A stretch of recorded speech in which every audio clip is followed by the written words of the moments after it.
நன்றியோடு நாங்கள் உண்மை போற்றுகிறோம், நாங்கள் உண்மை வணங்குகிறோம்.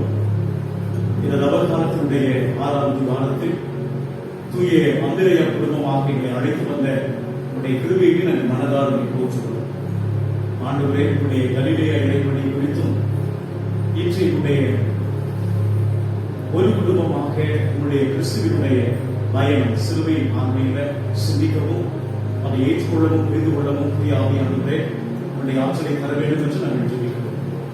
அன்புடனே ஆண்டவரே, இந்த 2வது நாள் கூட்டத்தை உங்களுடைய கரங்களில் அர்ப்பணித்து நாங்கள் வேண்டுதல் செய்கிறோம். நாங்கள் பாடுகின்ற பாடல்கள், ஏறெடுக்கின்ற விண்ணப்பங்கள், கேட்கின்ற கடவுளுடைய வாக்குகள் எங்களுக்கு ஏற்புடையதாக அமையும். தொடர்பு முதல் நிறைவுற்று உடைய கிருபைகளோடு கூட தங்கியிருப்பதாக ஆண்டவர் இயேசு கிறிஸ்து மூலம் கேட்டு நன்றாடுகிறோம். அன்பு நிறைந்த கடவுளே, நேற்று தினத்தில் அருள்திரு முனைவர் ஞானபுரம் ஐயா அவர்கள் இயற்றிய பாடல் கலிலேயா என்று சொன்னாங்க. இந்த பாடலை அனைவரும் மொத்தமாக தொடக்க பாடலாக அனைவரும் இணைந்து பாடி அதனை தொடர்ந்து ஐயாவுடைய கடலில் எல்லாரும் தெரிந்த பாடல் கலிலேயா என்று சொன்னாங்க. நேற்று எல்லாருமே இந்த பாடலை கற்றுக்கொண்டீர்கள். இன்றைக்கு நம் அனைவரும் இணைந்து அந்த பாடலை அமர்ந்த வண்ணமாக பாடி ஐயாவுடைய கடலில் கலிலேயா என்று சொன்னாங்க. மற்றொரு படி செஞ்சு என்னோடு சேர்ந்து அதை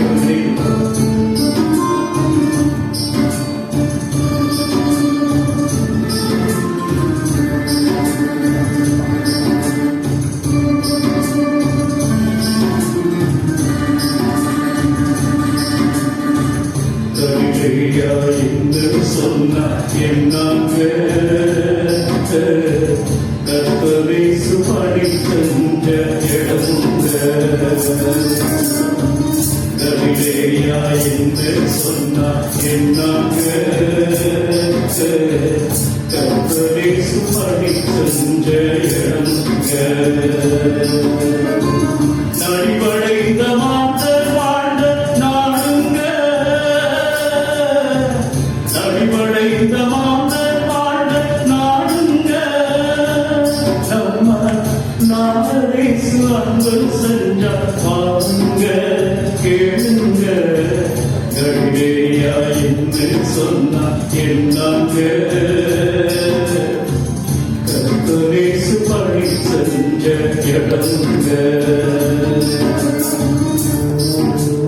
அனைவரும் சேர்ந்து பாடுவோம். கூடி வேலை காலமாக நிறைஞ்ச இடம், கூடவே குறையிடமாக வாழ்ந்த இடம், நாடு உழைத்துக் கொண்டு சோர்வோடு இடையில நம்ம நாடு நல்ல இடம்.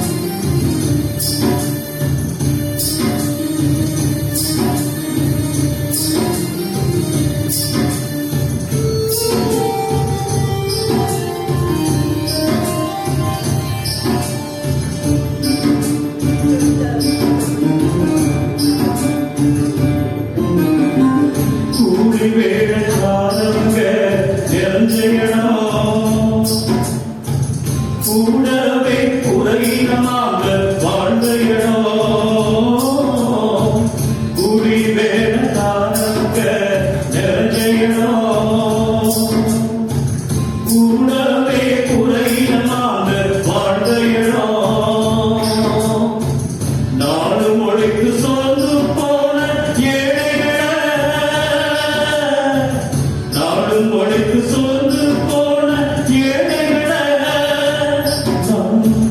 நாரேசு அன்பு செஞ்ச நல்ல இடம், அந்த இடம் கலிலேயா என்று சொன்ன என்னாங்க கர்த்தரேசு பணி செஞ்ச இடமுங்க கலிலேயா என்று சொன்ன என்னாங்க கர்த்தரேசு பணி செஞ்ச இடமுங்க.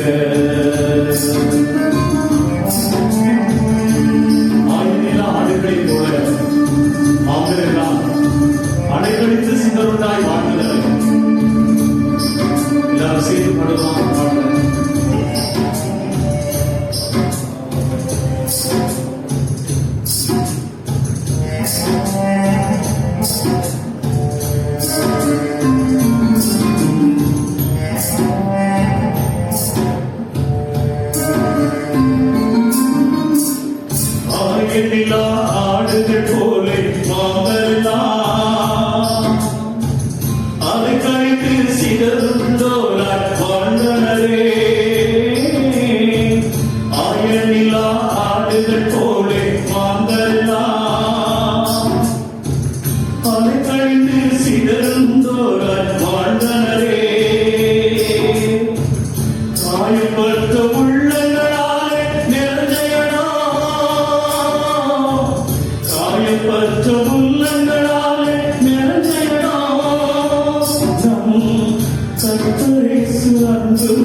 கவிதையா என்று சொன்னா என்னங்க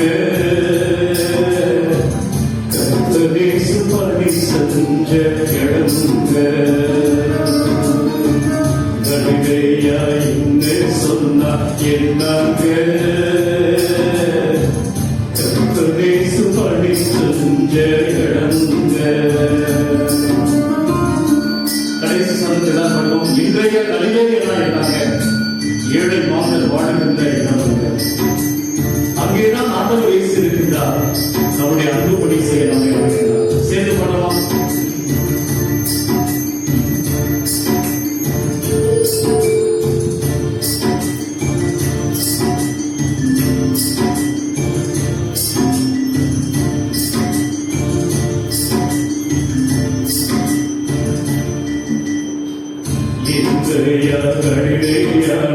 என்னாங்க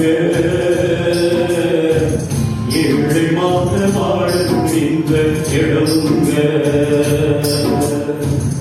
இன்றையா கழிலையானா என்னாங்க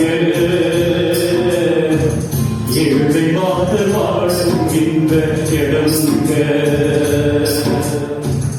அங்கேதான் ஆண்டவர் இயேசு இருக்கின்றார். அங்கேதான் ஆண்டவர் இயேசு இருக்கின்றார். அன்பு பணி செய்ய நம்மை அழைக்கின்றார். வாருங்க கவிதையா என்று சொன்னா என்னாங்க கர்த்தரேசு பணி செஞ்ச இடமுங்க கவிதையா என்று சொன்னா என்னாங்க கர்த்தரேசு பணி செஞ்ச இடமுங்க. நடிவடைந்த வாழ்ந்த வாழ்ந்த நாடுங்க நடிவடைந்த வாழ்ந்த வாழ்ந்த நாடுங்க நம் நாடரேசு அன்பு செஞ்ச பாருங்க கேளுங்க கவிதையா என்று சொன்னா என்னாங்க கர்த்தரேசு பணி செஞ்ச இடமுங்க. கிறிஸ்துவுக்குள் அன்பானவர்களே, தம்முடைய அனுபவம் வாழ்வில் உணர்வுபூர்வமாக அனுபவத்தின் அடிப்படையில் 25 ஆண்டுகளுக்கு முன்னதாகவே இந்த பாடல் எழுதி இன்றும் அவருடைய திருமணத்தில் மாத்திரமல்ல தமிழகம் முழுவதும் இந்த பாடல்கள் கண்ணீரோடும் எதிர்பார்ப்போடு பாடப்படுகின்ற ஒரு பாடல். நேற்று தினத்தில் குறிப்பாக இந்த நாளிலும் எங்களுடைய புதிய ஏற்பாட்டின் தந்தை மதிப்பிற்கு மரியாதைக்குரிய என்னுடைய இறையின் ஆசான் மரியாதைக்குரிய அருள் திரு முனைவர் ஞானமரம் ஐயா அவர்கள் நம்முடைய திருச்சபையில் வந்து இந்த கீர்த்தனைகள் வாரம் இந்த நவகாலத்தினுடைய நிறைவு இந்த வாரத்தில் நேற்று தினத்தில் கலிலேயா பணியை குறித்தும் இன்றைய தினத்தில் உடைய பயணத்தை குறித்தும் சிலுவையின் பார்வையில கர்த்தருடைய வார்த்தையை பகிர்ந்து கொள்ள அநேக ரெஸ்பான்சிபிலிட்டி அநேக பொறுப்புகள் இருந்தாலும் நம்முடைய குறுகிய கால அமைப்பை ஏற்று இந்த நாளில் வந்திருக்கிறார்கள்.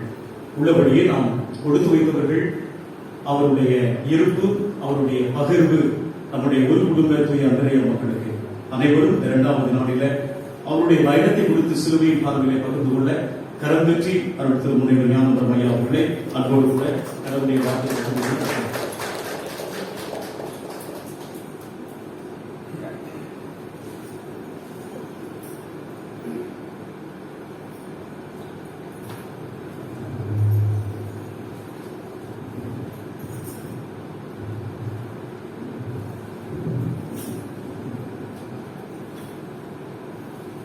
எல்லாருக்கும் மாலை வணக்கம். சந்தோஷமா இருக்கீங்களா? சொல்லுங்க. ஒருத்தர் பேச மாட்டேங்க. இருக்கீங்களா? ஆமா, நாம் சந்தோஷமா இருக்க முடியாத சூழல்கள் இருக்கலாம், ஆனால் சந்தோஷமாக இருக்கிறேன். அதுதான் கிறிஸ்து நமக்கு தருகிற ஒரு பெரிய கிருபை. ஆகினாலே உங்களை மறுபடியும் பார்ப்பதில் ரொம்ப மகிழ்ச்சி. ஆண்டவர் உங்களையும் என்னையும் நம்ம எல்லாரையும் ஆசீர்வதிக்க வேண்டும் என்று வேண்டிக் கொள்கிறேன். ஒரு ஊர்ல தான் ஒரு பெரிய பிரபல பிரசங்கியார் பிரசங்கம் பண்ண போயிருந்தாராம்.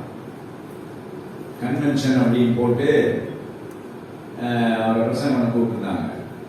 மேடையில அவரும் அவருடைய அந்த அந்த லோக்கல் ஐயரும் உட்கார்ந்துருந்தாங்க. ஒரு 10 பேர் தான் உட்கார்ந்துருந்தாங்க. இதுல சபையார் 10 பேர் தான். இவர் நீட்டா பிரசன்ட் பண்றதுல பயங்கர கெட்டிக்காரர். யாரு? இந்த அருளுரைஞர். பயங்கரமான ஆளு, ரொம்ப நேரம் பேசுவார். அப்போ கேட்டாராம் போகட்ட, நான் தான் பிரசன்ட் பண்ண வர்றேன்னு சொன்னீங்களா சொல்லலையா? அட்வர்டைஸ்மெண்ட் கொடுத்தீங்களா, என் பேரை சொன்னீங்களா சொல்லலையான்னு. அதுக்கு அந்த போதகர் சொன்னாராம், நீங்க தான் பிரசன்ட் பண்ண வர்றீங்கன்றதை எவ்வளவு சீக்கிரட்டா வச்சிருக்கணுமோ அவ்வளவு சீக்கிரட்டா நாங்க வச்சிருந்தோம். கமிட்டியில யாரோ வெளியே சொல்லிட்டாங்க, அதனுடைய விளைவுதான் அப்படின்னு. அப்படியெல்லாம் இல்லாம நேற்று அருளுரை கேட்டும் திரும்பவுமாக நேற்று வந்தவர்களே 50 விழுக்காடு மக்கள் நீங்கள் வந்திருக்கிறீர்கள், வந்து கொண்டே இருக்கிறார்கள். அதற்காக ஆண்டவருக்கு ரொம்ப நன்றி. நீங்கள் சிறப்பானவர்கள், நீங்கள் விசேஷமானவர்கள். இந்த விசேஷம் என்பது தமிழ் இல்ல, சரிதானே? அதனால விசேஷம் தமிழ் என்ன சொல்லுங்க? சிறப்புக்குரியவர்கள். ஆகையினாலே உங்களை அன்போடு வாழ்த்துகிறேன். இன்று நானும் காலை முதல் மாலை வரையில் நிறைய வேலைகள் இருந்தன. இருந்தாலும் உங்களை பார்க்க வேண்டும் என்று ரொம்ப ஆர்வம் உள்ளவனா இருந்தேன். அதனாலே ஆண்டவருக்கு மிக்க நன்றி. இப்பொழுது நாம் பாடல்களை பாடிவிட்டு அப்புறம் ஒரு சின்ன ஜெபம் பண்ணிட்டு அப்புறம் நம்ம போலாம். எடுத்து பார்க்கலாம். 44வது பாடல். 44 நான் வந்து சிஎல்எஸ் கீர்த்தனை கொண்டு வந்திருக்கேன். என்னிடம் இருப்பது சிஎல்எஸ் கீர்த்தனை. அப்படின்னா என்னன்னு தெரியுமா? யாரெல்லாம் சிஎல்எஸ் கீர்த்தனை வச்சிருக்காங்க கை வைத்துங்க. எல்லாம் சிஎல்எஸ். நீங்க வச்சிருக்கிறது டயசிஸ் கீர்த்தனை. அப்படி ஒரு கீர்த்தனை எது தெரியுமா? சிஎல்எஸ் கீர்த்தனைன்னு சொல்லிட்டு ஒண்ணு எது தெரியுமா? தெரியுமா தெரியாதா? ஆமா, அதையும் நம்ம பயன்படுத்தலாம். அதனால அதையும் கொண்டு வாங்க. அதுல ஒரு சுயநலம் இருக்கு. நாளைக்கு கீர்த்தனை கொண்டு வாங்க, சிஎல்எஸ் கீர்த்தனை. அந்த சுயநலம் என்னவென்று நாளைக்கு சொல்லுவேன், சரியா? ஆஹா, போதகரமா போட்டு உடைச்சுட்டாங்க. அதுல என்னுடைய பாடல்கள் 2 இருக்கு. சிஎல்எஸ் கீர்த்தனையில என்னுடைய பாடல்கள். அதனால நாளைக்கு சிஎல்எஸ் கீர்த்தனை கொண்டு வாங்க, யாருக்கெல்லாம் இருக்கோ அவங்க கொண்டு வாங்க. நான் புல்பிட்ல இருந்து என்னுடைய பாடலை உங்களுக்கு கற்று தருவேன். அப்படி வச்சுக்கிறோமா? அதுல பிரிண்ட் ஆயிருக்கு 2 பாடல். சரி, 44 போலாம். வாங்க 44 போலாம். ஓகே, ஏன் இந்த பாடல் தான் சி மேஜர் தம்பி.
நன்றி.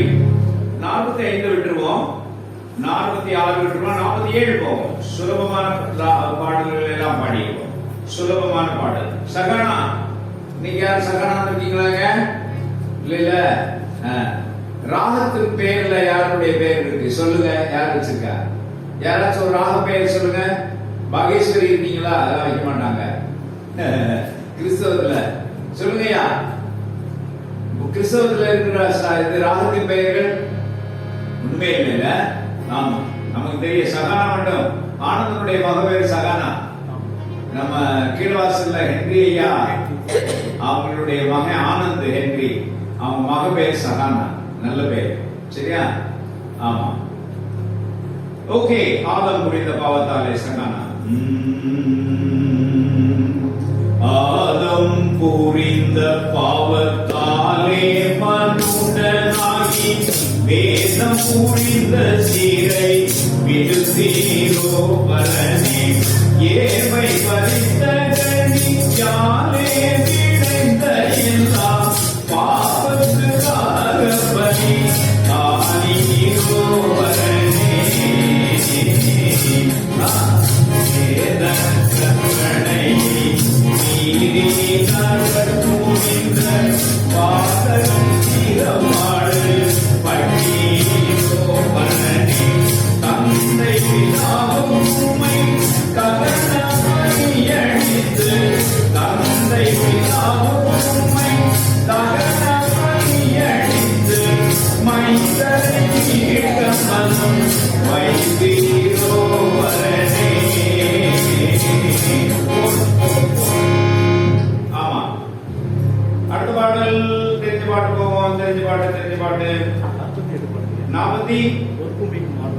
ஒப்புமிகு வானுலகம் நீலாமரியில எனக்கு பாட தெரியாது. ஆனா எனக்கு என்னுடைய இசையாசிரியர் இந்தோளத்துல சொல்லி கொடுத்தார். இந்தோளத்துல பாடணுமா? இன்னைக்கு இந்தோளத்தை உங்களுக்கு அறிமுகப்படுத்திட்டேன்னா நாளைக்கு குறிப்பிட்டுல இருந்து என்னுடைய பாட்டை இந்தோளத்துல பாடுவேன்.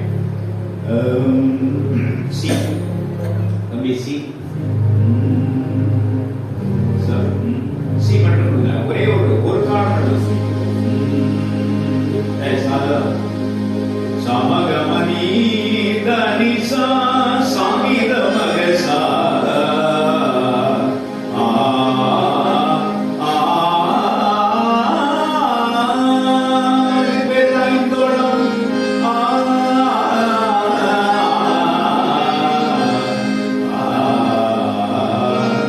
எல்லாம் ஏசுமயம். பழையபாட்டு, ரொம்ப பழையபாட்டு. தானே தகரினனா ஆனானே தன்னனனனனா. அது கூட இதோட தான்.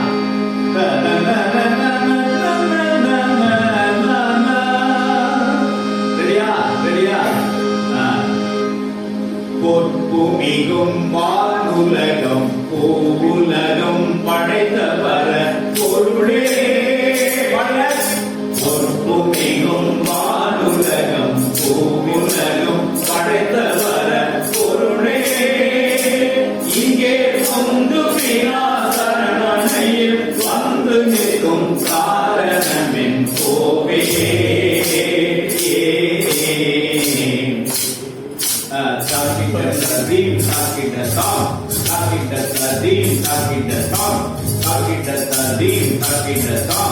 கற்பனை மீறிய பகத்தால் கடின நரகாக்கினை படாமல். கற்பனை மீறிய பகத்தால் கடின நரகாக்கினை படாமல். உன்னை காப்பதற்கிங்கே நியாய தீர்ப்பில் உற்றோம் சீயோனி மாதே. தேவன் பாடிட்டே போலாம். தன்னே தானே தன்னே தானே தானே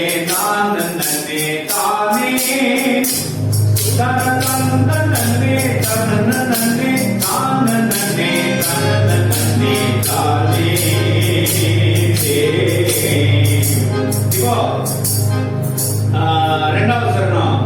துய்ய திருமேனியெல்லாம் நொய்ய முழுத நிலம்போல் ஆகி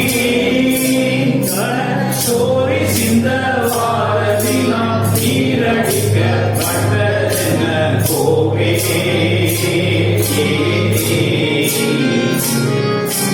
வையகத்தின் பாதகத்தால் செய்யும் நடு தீமையெல்லாம் பார்த்த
இப்போ நம்ம என்ன செய்ய போறோம்?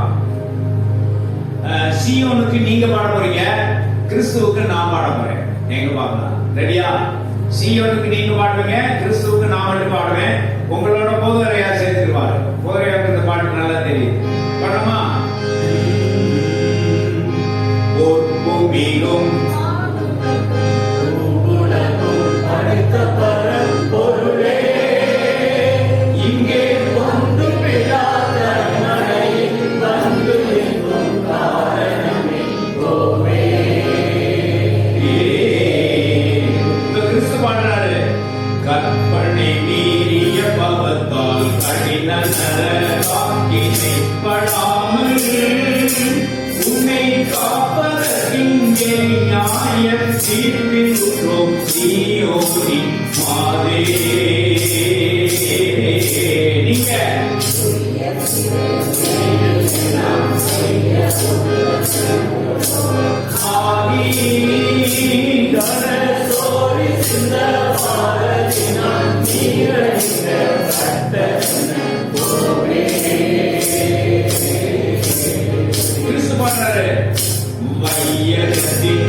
ஐயா ஏன் எனக்கு இந்தோளத்துல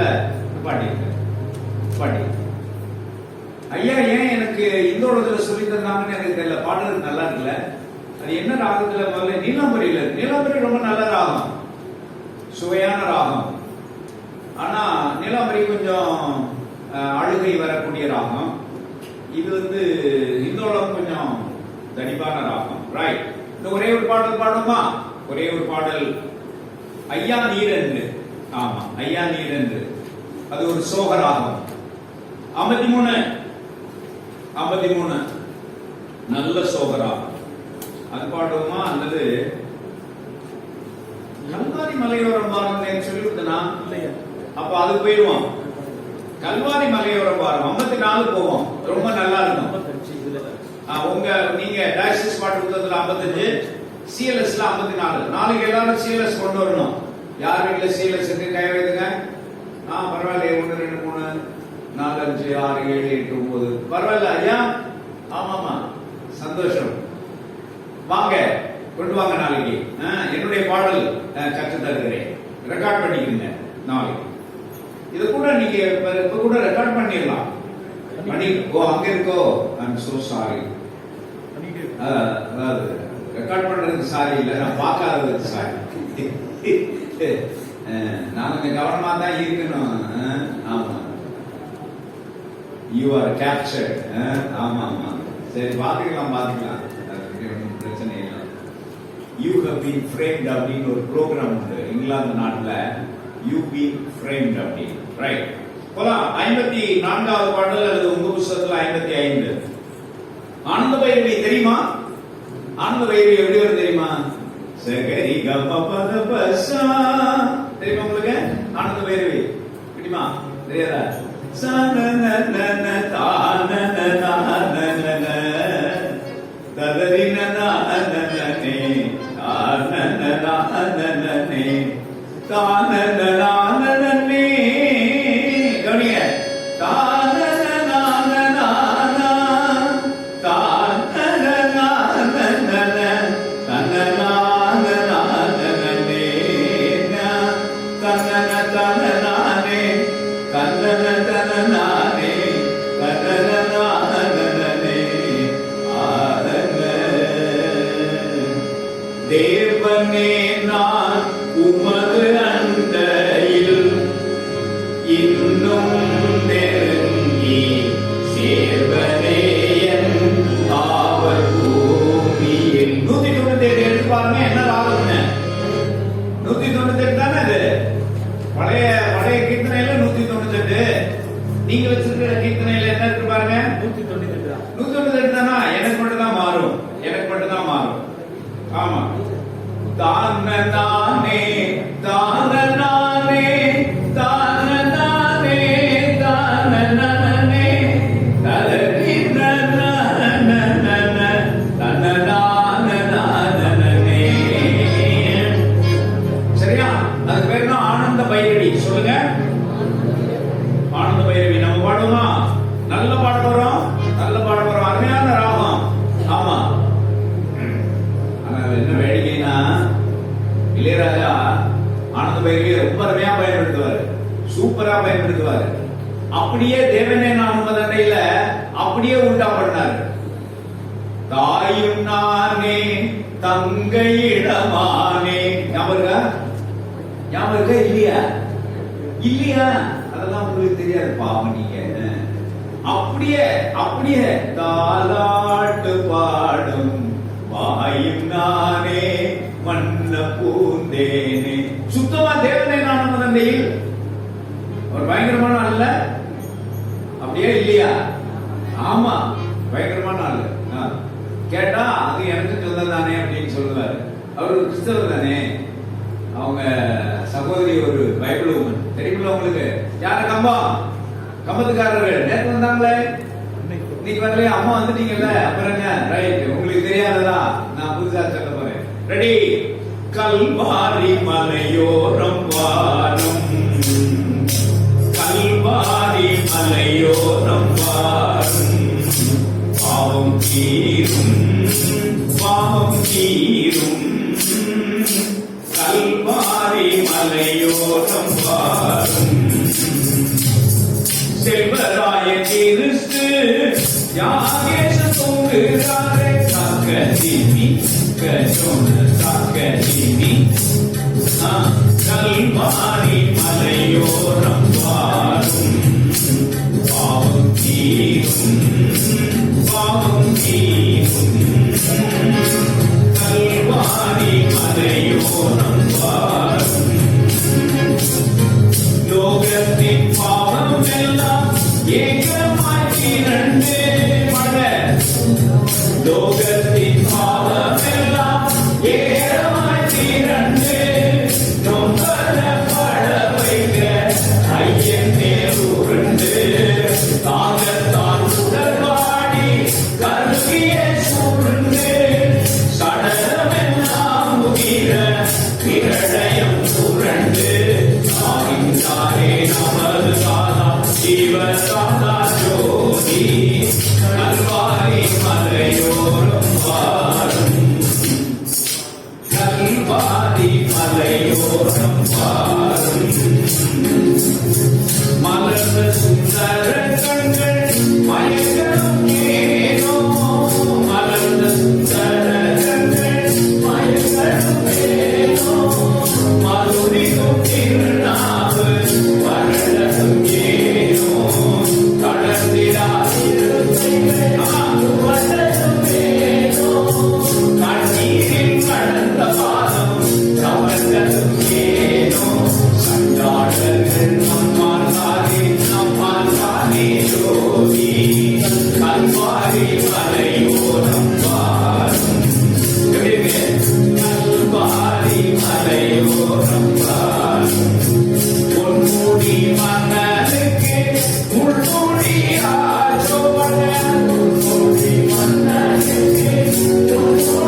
கல்வாரி மலையோரம் வாரும்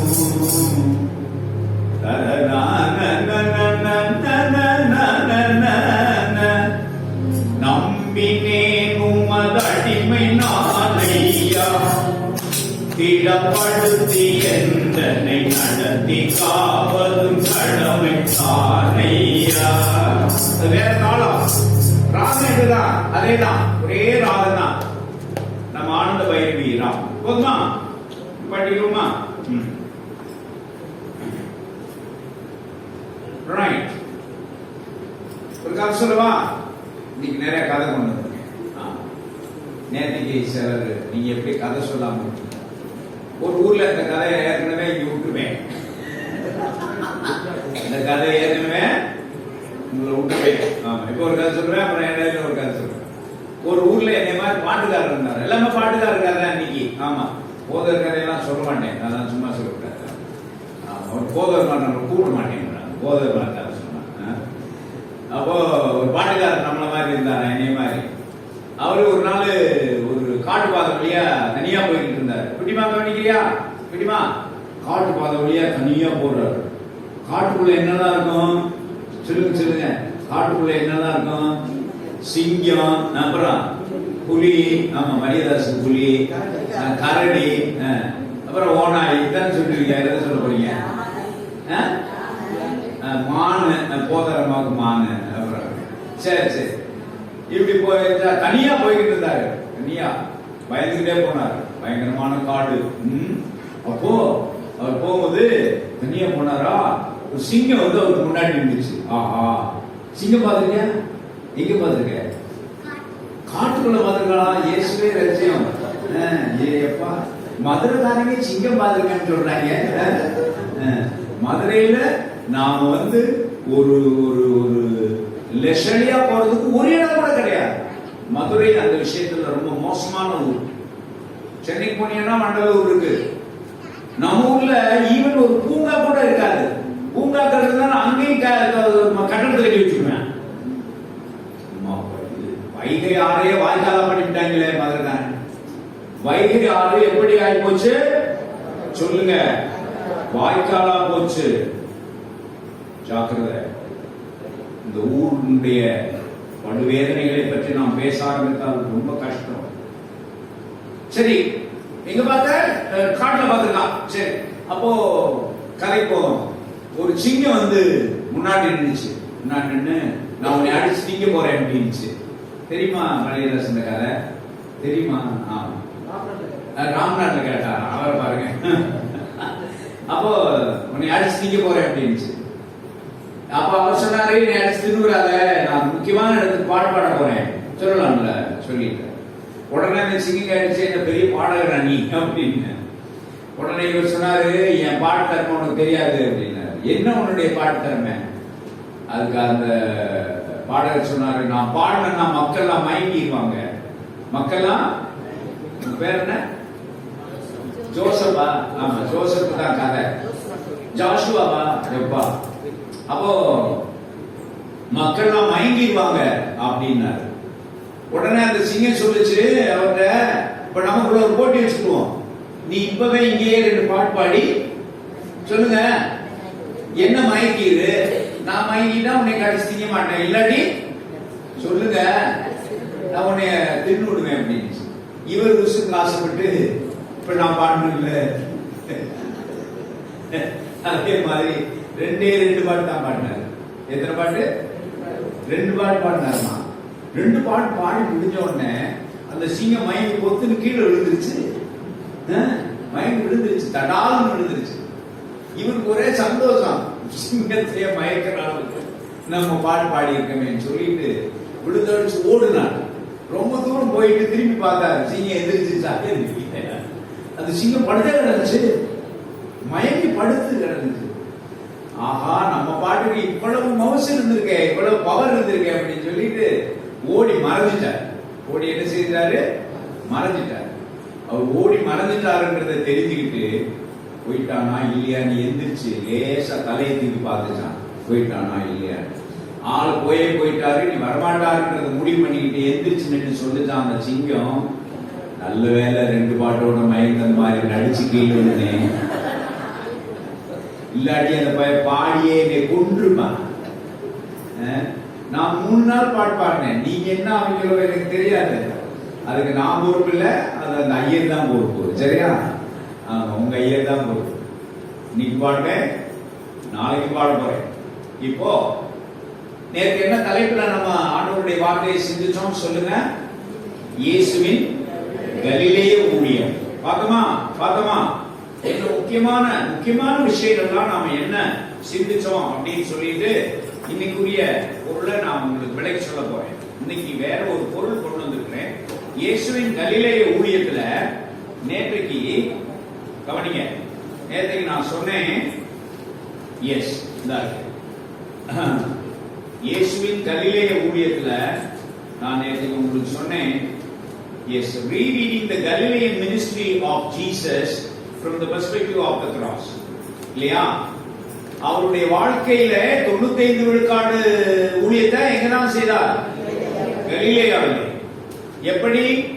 அவர் வளர்ந்தது கலிலேயா? சொல்லுங்க, கடகடன் சொல்லுங்க. அவர் வளர்ந்தது கலிலேயா, அவர் ஊழியம் செய்தது கலிலேயா, சீடர்களை தெரிந்து கொண்டது கலிலேயா, அப்புறம் சொல்லுங்க வேமா, உவமைகள் செய்தது கலிலேயா, அற்புதங்கள் செய்தது எல்லாம் பெரும்பாலான அற்புதங்கள் கலிலேயா, அப்புறம் அருளுரையாற்றியது கலிலேயா, அப்புறம் அவ்வளவுதானா? அந்த 5000 பேருக்கு சாப்பாடு கொடுத்தது கலிலேயா, அப்புறம் அந்த திருப்பி ஊரெல்லாம் சுத்திட்டு கலிலேயா கடலுக்கு வந்துருவார். கடலை ஒரு மைய இடமாக கொண்டிருந்தார். கடலை சுத்தி வருவார் கலிலேயா. ஒரே ஒரு முறைதான் எங்க போவார்? யூதேயாவுக்கு போவார். ஒரு முறையோடு அவர் என்ன செய்திருக்காங்க? தீர்த்து கட்டிட்டாங்க. யூதேயர்கள் கொடுமைக்காரர்கள். கவனம், நீங்க யூதேயாவா கலிலேயாவான்னு நீங்க தான் முடிவு பண்ணிக்கணும். ஆனா உயிர்த்தெழுந்த பிற்பாடு சொல்லுங்க, ஓடுறார் கலிலேயாவுக்கு. என் பிள்ளைகள் அழுது கொண்டிருக்கிறார்கள், அவர்களைத்தான் நான் முதலில் பார்ப்பேன். நீ என்னை பார்க்கணும்னா எங்கதான் வரணும்? இன்னைக்கு கலிலேயா நான் என்னங்க, ஏழை மாந்தர் வாழுகின்ற இடமுங்க, அங்கேதான் ஆண்டவர் என்று இருக்கின்றார், தம் அன்பு பணி செய்ய நம்மை அழைக்கின்றார், வாருங்க. இல்லையா? நான் பார்க்கணும். முடிச்சோம். கலிலேயா. நீங்க கலிலேயாவில் இருக்கீங்களா, யூதேயாவில் இருக்கீங்களா? ஆமா, நீங்க சென்ட்ரல் பஸ் ஸ்டாண்டுக்கு ஒப்பிடும் போது நீங்க கலிலேயா தான். நாமக்கல் புதுக்கோட்டை கலிலேயாவா யூதேயாவா? இயேசுவே ரட்சி. சில சமயம் கலிலேயா, சில சமயம் சும்மா சொல்லுங்க சமாரியாவா? எப்ப பயங்கரமான ஆளுகளாக இருக்கீங்களா? இன்னைக்கு சமாரியா பற்றி பேச போறேன். அதுக்கு முன்னாடி நீங்க பரிசுத்தாவியானவர்களுக்கு கேள்வி சமாரியாவை பற்றி பேசுகிறீர்கள். ஆமா, அவங்க அந்த யூதேய பலஸ்தீனாவின் மாநிலங்கள் 3. வடக்கே இருப்பது கலிலேயா, நடுவில் இருப்பது சமாரியா, தெற்கே இருப்பது யூதேயா. சொல்லுங்க, வடக்கே இருப்பது கலிலேயா, நடுவில் இருப்பது சமாரி. பார்த்ததே இல்லையா? மேப்பெல்லாம் பார்க்க மாட்டீங்களா? பாருங்க, மேப்ப பாருங்க. தெற்கே இருப்பது ஜுடேயா. தெற்கேனா கீழே. ஆமா, தெற்கு எப்பவுமே கீழே தானே தெற்கு. ரைட். அதனால நேற்றைய தினத்தினுடைய அந்த ஆண்டவருடைய வார்த்தைக்காக ஆண்டவர் தோற்றம். இன்னைக்கு என்ன தலைப்பு சொல்லுங்கள்? இன்னைக்கு என்ன தலைப்பு? இல்ல இன்னைக்கு என்ன தலைப்பு? நான் இப்படி எழுதி வச்சிருக்கிறேன். எங்க இருக்கு? இன்னைக்கு என்ன தலைப்புனா, ஆண்டவர் இயேசுவின் நீண்ட பயணம். ஆண்டவர் இயேசுவின் நீண்ட பயணம், எருசலேமை நோக்கிய நீண்ட பயணம். அதான் நீங்க தலைப்பு எழுதிருக்க. எருசலேமை நோக்கிய நீண்ட பயணம். இப்படி எழுதிருக்க இங்கிலீஷ்ல, Jesus journey towards Jerusalem. Jesus journey towards Jerusalem. எருசலேமை நோக்கிய நீண்ட பயணம். லாங் ஜர்னின்னு கூட போடணும். Long journey. ரைட். அதுக்காக ஒரு பாட்டு, நம்ம காலத்துக்கு முன்னாடி எழுதின பாட்டு, இந்த பாட்டை நான் என்னுடைய மாணவ பிள்ளைகளுக்கு சொல்லிக் கொடுக்கவில்லை, நானாக எழுதின பாடல். இந்த பாடலை பாடுகின்றேன். தம்பி ஒரு சி மேஜர் கொடுங்க, ஒரு சி மேஜர் கொடுங்க. Right right. சங்கராபரணம் ராகம். விடுதலை பயணம் தக்க திமி தக்க ஜோன தக்க திமி தக்க ஜோன. விடுதலை பயணம் நெடியது பாரி, விடுதலை வழங்கும் இயேசுவை தேடி. இல்ல தக்க திமி தக்க ஜோன தக்க திமி. விடுதலை இது மட்டும் கொடுங்க, பிச் மட்டும் கொடுங்க போதும். விடுதலை பயணம் நெடியது பாரி, விடுதலை வழங்கும் இயேசுவை தேடி. இல்ல இல்ல இல்ல. பாடுகள் நிறைந்த பயணம் அதுவல்லவோ. கவனிங்க. பரிசுத்த வாழ்வின் பயணம் அதுவல்லவோ. காடுகள் மலைகள் கானகம் கடந்து கானானை அடையும் பயணம் இது. இன்ப கானானை அடையும் பயணம் இது. விடுதலை பயணம். எல்லாம் பாடுங்க. விடுதலை பயணம் நெடியது பாரி, விடுதலை வழங்கும்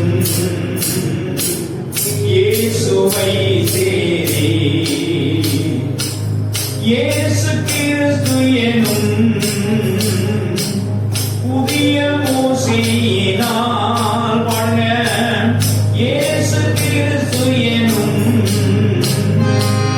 புதிய மூசையினால் ஏகி வைத்த நீண்ட பயணம் இது. ஏழைகள் அழித்தோ அனைவரும் செல்லும் இஸ்ரவேலின் பயணம் இது. புது இஸ்ரவேலின் பயணம் இது. விடுதலை பயணம் நெடியது பாரி, விடுதலை வழங்கும் இறைவனை சேரி. தேங்க்யூ தேங்க்யூ தேங்க்யூ பிரைலா, தேங்க்யூ. போதும் போதும் போதும், உங்களுக்கு விஷயம் புரிஞ்சா போதும். நீங்க என்ன தலைப்பு சொல்லுங்க? நீண்ட பயணம். எங்க இருந்து எங்க? எருசலேமை நோக்கி. எங்க இருந்து? கலிலேயாவில இருந்து. கலிலேயாவில இருந்து. ஆமா, நேற்றுக்கு நடந்தது ஒண்ணு. அதுல ஒரு விஷயம் சொல்லணும். என்னன்னா, கலிலேய திருப்பணியினுடைய கடைசியில ஆண்டவர் ஒரு பெரிய மலையில ஏறுவார். உயரமான மலை. என்ன நடக்கும் அந்த மலையில? உருமாற்றம் நடக்கும். ஆண்டவர் என்ன, அதுக்கு பேர் என்ன? உருமாற்றத்துக்கு நீங்க என்ன சொல்லுவீங்க? மறுரூபம். ஆமா, மறுரூபம் அடைகிற அந்த நிகழ்வு. அந்த மறுரூபம் அடைகிற நிகழ்வு, அதை பற்றி நான் இன்னைக்கு பேச மாட்டேன், அதுவே ஒரு தனி சப்ஜெக்ட். ஆமா, அங்க மறுரூபம் அடைந்து கீழே இறங்கி வரும் பொழுது, அல்லது கீழே இறங்கி வந்த உடனே இயேசுநாதர் தம்முடைய முகத்தை எருசலேமுக்கு நேராக திருப்பி 9:51 வாசிங்க. 9:51 லூக்கா, சாரி, லூக்காவில தான் இந்த நிகழ்ச்சி ரொம்ப சொல்லப்பட்டிருக்குங்க. இந்த ஜெருசலேம் பயணமே லூக்காவில தான் நிறைய. 9:51 பின்பு அவர் எடுத்துக்கொள்ளப்படும் நாட்கள் சமீபத்திருந்தபடியினாலே அவர் எருசலேமுக்கு போக தம்முடைய முகத்தை திருப்பி. இது எப்படி இருக்கு? சரியாக்கா? 9:51 பயணம் தொடங்குகிறது. 10 சாப்டர்ஸ் வெறும் பயணமா இருக்குங்க. லூக்கா 10 சாப்டர்ஸ் 9:51 தொடங்கி 10, 11, 12, 13, 14, 15, 16, 17, 18, 19வது சாப்டர்ல முடியும். எங்க இருக்கு பாக்கலாம்? 19 வாங்க எல்லாரும், 19 வாங்க. 19 28 29 இவைகளை அவர் சொன்ன பின்பு எருசலேமுக்கு புறப்பட்டு முந்தி நடந்து போனார். ஒலிவ மலைக்கு வந்துட்டாரு. ஒலிவ மலை எங்க இருக்கு? ஒலிவ மலை எங்க இருக்கு? எருசலேமுக்கு பக்கத்துல. வந்துட்டாரா? கலிலேயாவுல தொடங்கினாரு. தம்முடைய முகத்தை திருப்பி கிட்டத்தட்ட 10 சாப்டர்ஸ் பயணம். அதுவும் முந்தி நடந்து போனாராம். உங்களுக்கு ஞாபகம் இருக்கா? காந்தி படம் பார்த்தவங்க எல்லாம் யாருன்னா கை வைத்துங்க. காந்தி ரிச்சர்ட் அட்டன்பரோட எடுத்த படம். ரொம்ப சந்தோஷம். அந்த படத்துல தண்டி யாத்திரையில காந்தி போவார் தெரியுமா? அப்ப அவரு குச்சிய இது பண்ணிட்டு நடந்து போவாரு. மத்தவங்க எல்லாம் எப்படி என்ன செய்வாங்க? ஓடுவாங்க. தேங்க்யூமா. மத்தவங்க எல்லாம் அவ்வளவு வேகம் அவருக்கு. முந்தி நடந்து போனார். காந்தி ஐயா மாதிரி முந்தி நடந்து போகிறார். எங்கே? எருசலேமை நோக்கி நீண்ட பயணம். ஒலிவ மலைக்கு வந்துட்டாரு. 19 29 படிச்சுக்கங்க. அப்ப கிட்டத்தட்ட எத்தனை சாப்டர்ஸ்? 10 சாப்டர்ஸ் பயணம். நீண்ட பயணம். இப்ப அண்மையில யாராச்சும் நீளமான பயணம் செய்தவங்க இங்க உட்கார்ந்து இருக்கீங்களா? நீண்ட பயணம். எங்க போயிட்டு வந்தீங்க? சொல்லுங்க. அம்மா எங்க போனீங்க? ஐயோ, ரொம்ப சந்தோஷ சகோதரி. அது மகா பயங்கரமான நீண்ட பயணம். அமெரிக்கா போனதுல ரொம்ப சந்தோஷம். நான் கூட செய்த பயணங்களிலே மிக நீண்ட பயணம் அமெரிக்காவா ஆப்பிரிக்காவான்னு எனக்கு தெரியல. நம்ம இந்தியாவில இருந்து அமெரிக்கா போறதா நீண்ட பயணம் இல்ல. ஆப்பிரிக்கா அதை விட கொஞ்சம் தானே. அதனால அது எத்தனை வருஷங்களுக்கு முன்னாடி நீண்ட பயணம்.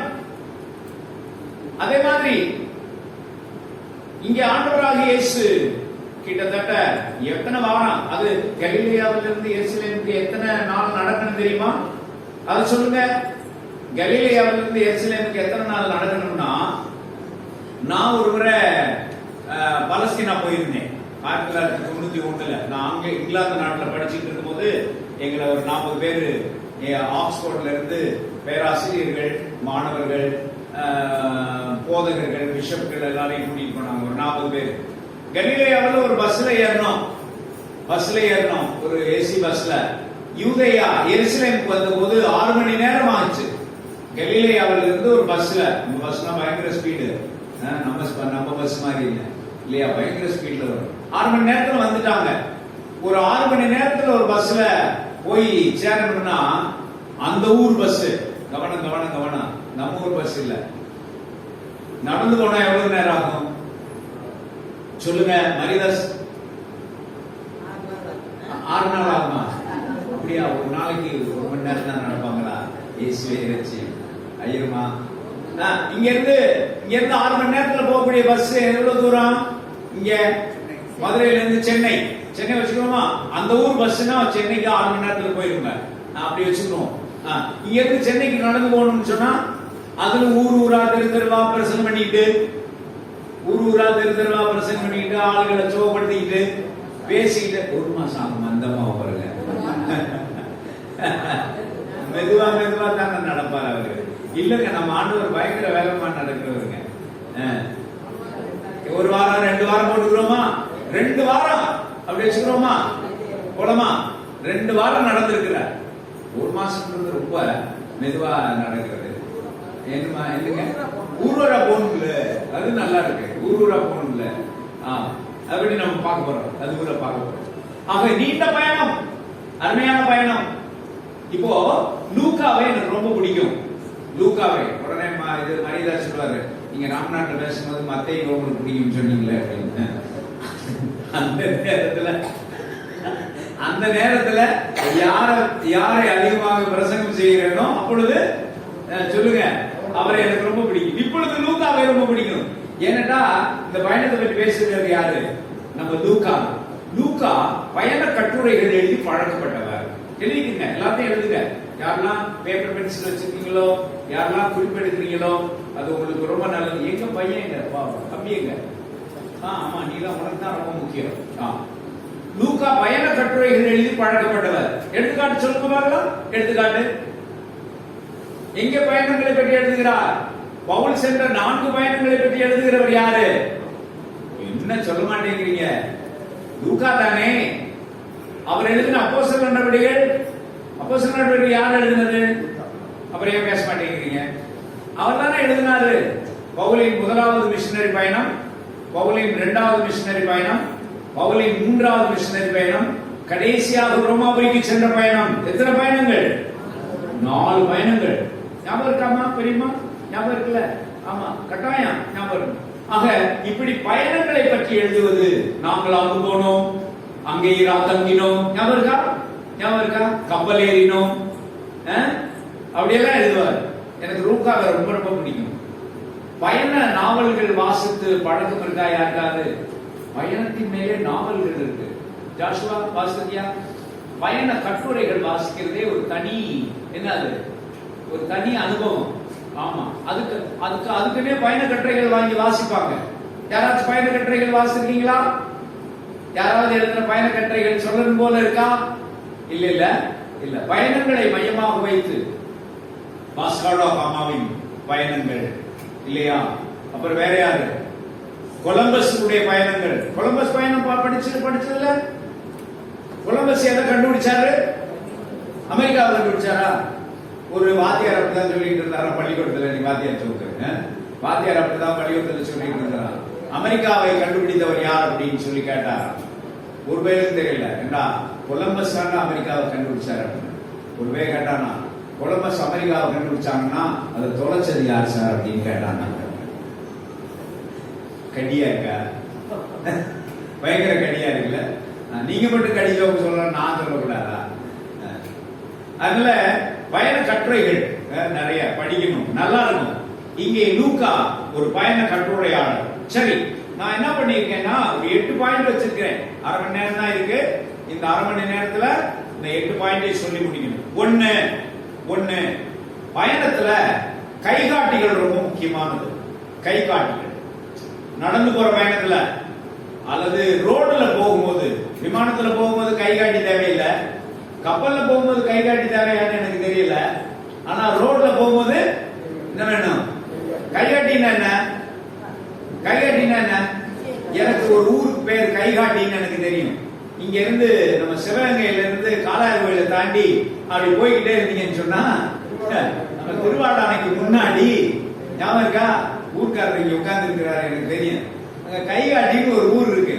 அந்த ஊரை பாத்தீங்கன்னு சொன்னா, நேரம் போனா தொண்டி, இந்த பக்கம் திரும்பினா தேவகோட்டை, வலது பக்கம் திரும்பினா இந்த ஊரு ஆலசமங்கலம், பின்னாடி போனீங்கன்னா சிவகங்கை போட்டுருக்கும். அதுக்கு பேர் தான் என்னது? கைகாட்டி. இந்த ஊர் பேரை கைகாட்டிங்க. தம்பி ஞாபகம் இருக்கா அவங்க 2 பேருக்கும்? ஆமா, அந்த ஊர்க்காரங்க இங்க உட்கார்ந்து இருக்காங்க. தம்பி மரியதாசனும் மகன் சாம். அதனால கைகாட்டிகள் ரொம்ப முக்கியம். தப்பா போயிடக்கூடாதுல்ல. அதனால இங்க பாருங்க, நம்ம ஆண்டவராகிய இயேசு போற இடங்களை கைகாட்டிகள் நிறைய இருந்தன. நிறைய கைகாட்டிகள். வாசிங்க 9:51. அது இப்பதான் வாசிங்க. சாரி, 17:11.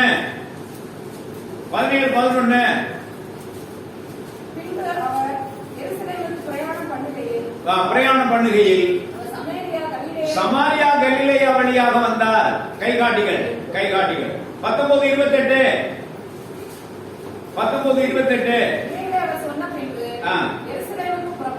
ஆமா, 18:31. இல்ல சாரி.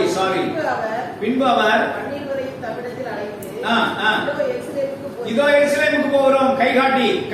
கடைசியா 19:11.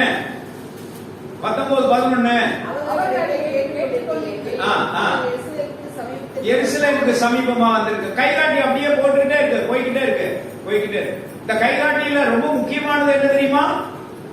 கைகாட்டியில ரொம்ப முக்கியமானது டெஸ்டினேஷன். நீங்க இங்க இருந்து தொண்டிக்கு போறீங்கன்னு சொன்னா தொண்டியை பற்றி போட்டுக்கிட்டே போவாங்க. என்ன தொண்டி 98 கிலோமீட்டர், கொஞ்சம் தூரம் போயிட்டீங்கன்னா தொண்டி 88 கிலோமீட்டர், கொஞ்சம் தூரம் போயிட்டீங்கன்னா தொண்டி சொல்லுங்க 78 கிலோமீட்டர் அப்படின்னு போட்டுக்கிட்டே போகும். Destination is very important. ரெண்டாவது பாயிண்ட் டெஸ்டினேஷன் போட்டுருங்க. டெஸ்டினேஷனுக்கு தமிழ் என்ன? போய் சேரும் இடம் இல்லையா? இலக்கு அல்லது போய் சேரும் இடம். அது நல்லா இருக்கு. ஆமா, சேரும் இடம். ஆமா, சில ஆளுகளுக்கு போய் சேருமிடம் தெரியாம போயிடும். உங்களுக்கு அந்த கதை தெரியுமா?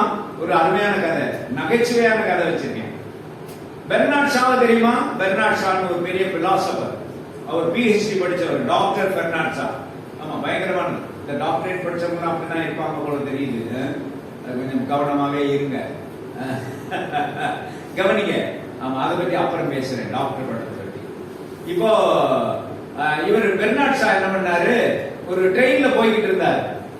ட்ரெயின்ல போகும்போது ட்ரெயின்ல ஒருத்தர் டிக்கெட் வருவார்ல, அவர் பேர் என்ன? டிடிஆரா? டிடிஇ தான், டிடிஆர் கிடையாது, டிடிஇ. அது ஏன் ஆர் எப்படி வருதுன்னு எனக்கு தெரியல, அப்படி சொல்லியே பழகிடுச்சு. ரொம்ப நன்றி அம்மா, உண்மையை ஒத்துக்கிறதுக்காக. டிடிஆர் கிடையாது, அவர் பேரு டிடிஇ, டிராவல் டிக்கெட் எக்ஸாமினர். அவர் வந்து டிக்கெட் அப்படின்னு கேட்டுட்டே இருந்தாரா. அவர் வந்த உடனே நம்ம ஆளு பெர்னார்ட் ஷா பெரிய ப்ரொஃபசர்மா, இங்கிலாந்துல புகழ்பெற்ற ப்ரொஃபசர். அவருக்கு விடவெடுத்து போச்சு. டிக்கெட் எங்க வச்சோம்னு தேடுறாரு, பர்ஸ்ல தேடுறாரு, பையில தேடுறாரு, அப்புறம் பாக்கெட்ல தேடுறாரு. டிக்கெட்டை காணோம். உடனே ஒரு பக்கத்துல வந்தோடனே அந்த டிக்கெட் எக்ஸாமினர் சொன்னாரு, mister Shah, please don't worry, I know you who you are, you are a great professor, you are a great scholar, philosopher வேற, அதனால நீங்க கவலைப்படாதீங்க, உங்களுக்கு நான் டிக்கெட் கேட்கல. ஆனாலும் தேடுறாரு. யாரு? Bernard Shaw. திருப்பி தேடுறாரு, விட்ட மாட்டேங்கிறாரு. கீழே எந்திரிச்சு தேடுறாரு, மேலே உட்கார்ந்து தேடுறாரு, கீழே குனிஞ்சு பார்த்து தேடுறாரு, விடவே மாட்டேங்கிறாரு. திரும்பவும் சொன்னாரு நம்மால, யாரு? இந்த டிடி சொன்னார், please don't worry sir, I know you, I know that you have a ticket, I am not going to ask you the ticket அப்படினாரு. அப்பதான் பெர்னார்ட் ஷா சொன்னாரு, பிரச்சனை உனக்கு இல்லையா, எனக்கு தான் பிரச்சனை என்னாரு. என்ன பிரச்சனைன்னா, டிக்கெட் எடுத்தாதான் நான் எங்க போறேன்றது எனக்கே தெரியும் அப்படின்னாரு. அவர் புரியலையா? அவருக்கு எங்க போறோம்னு. சில சமயம் அந்த ப்ரொஃபசர்ஸ் எல்லாம் அப்படி ஆயிடுவாங்க போல, அப்படிதானே மரியதாஸ்? ஆமான்றது. இங்க எத்தனை ப்ரொஃபசர்ஸ் உட்கார்ந்து இருக்கீங்களோ எனக்கு தெரியாது, கட்டாயமாக யூனிவர்சிட்டிக்கு பக்கத்துல இருக்கிறவங்க. So destination is very important. What is your destination? What is your destination? சொல்லுங்க. எருசலேமை நோக்கிய பயணம். யார் கூட? சொல்லுங்க. இயேசுவோடு.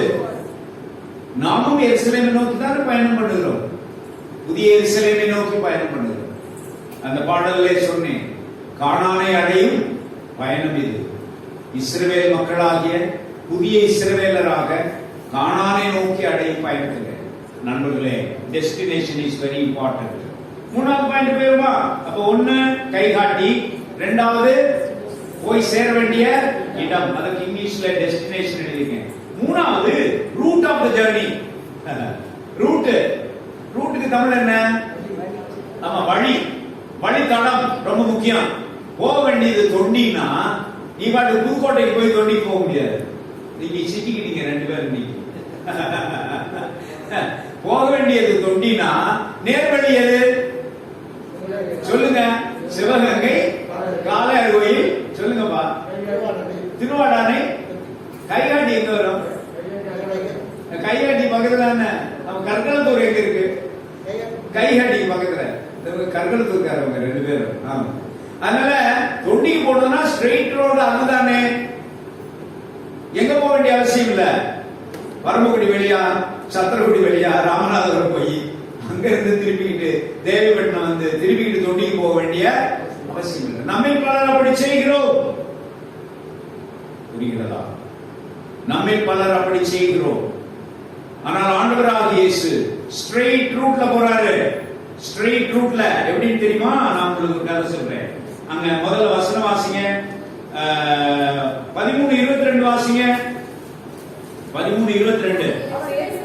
அவர் எருசலேமுக்கு பிரயாணமாய் போகும்போது பட்டணங்கள் தோறும் கிராமங்கள் தோறும் உபதேசம் செய்து கொண்டே சென்றார். அம்மா, உங்களுக்கு இப்ப ஞாபகம் இருக்கா? அவர் ஸ்ட்ரெயிட்டா ஒண்ணுமே பேசாம கடகடன்னு ஓடி போனதில்லை.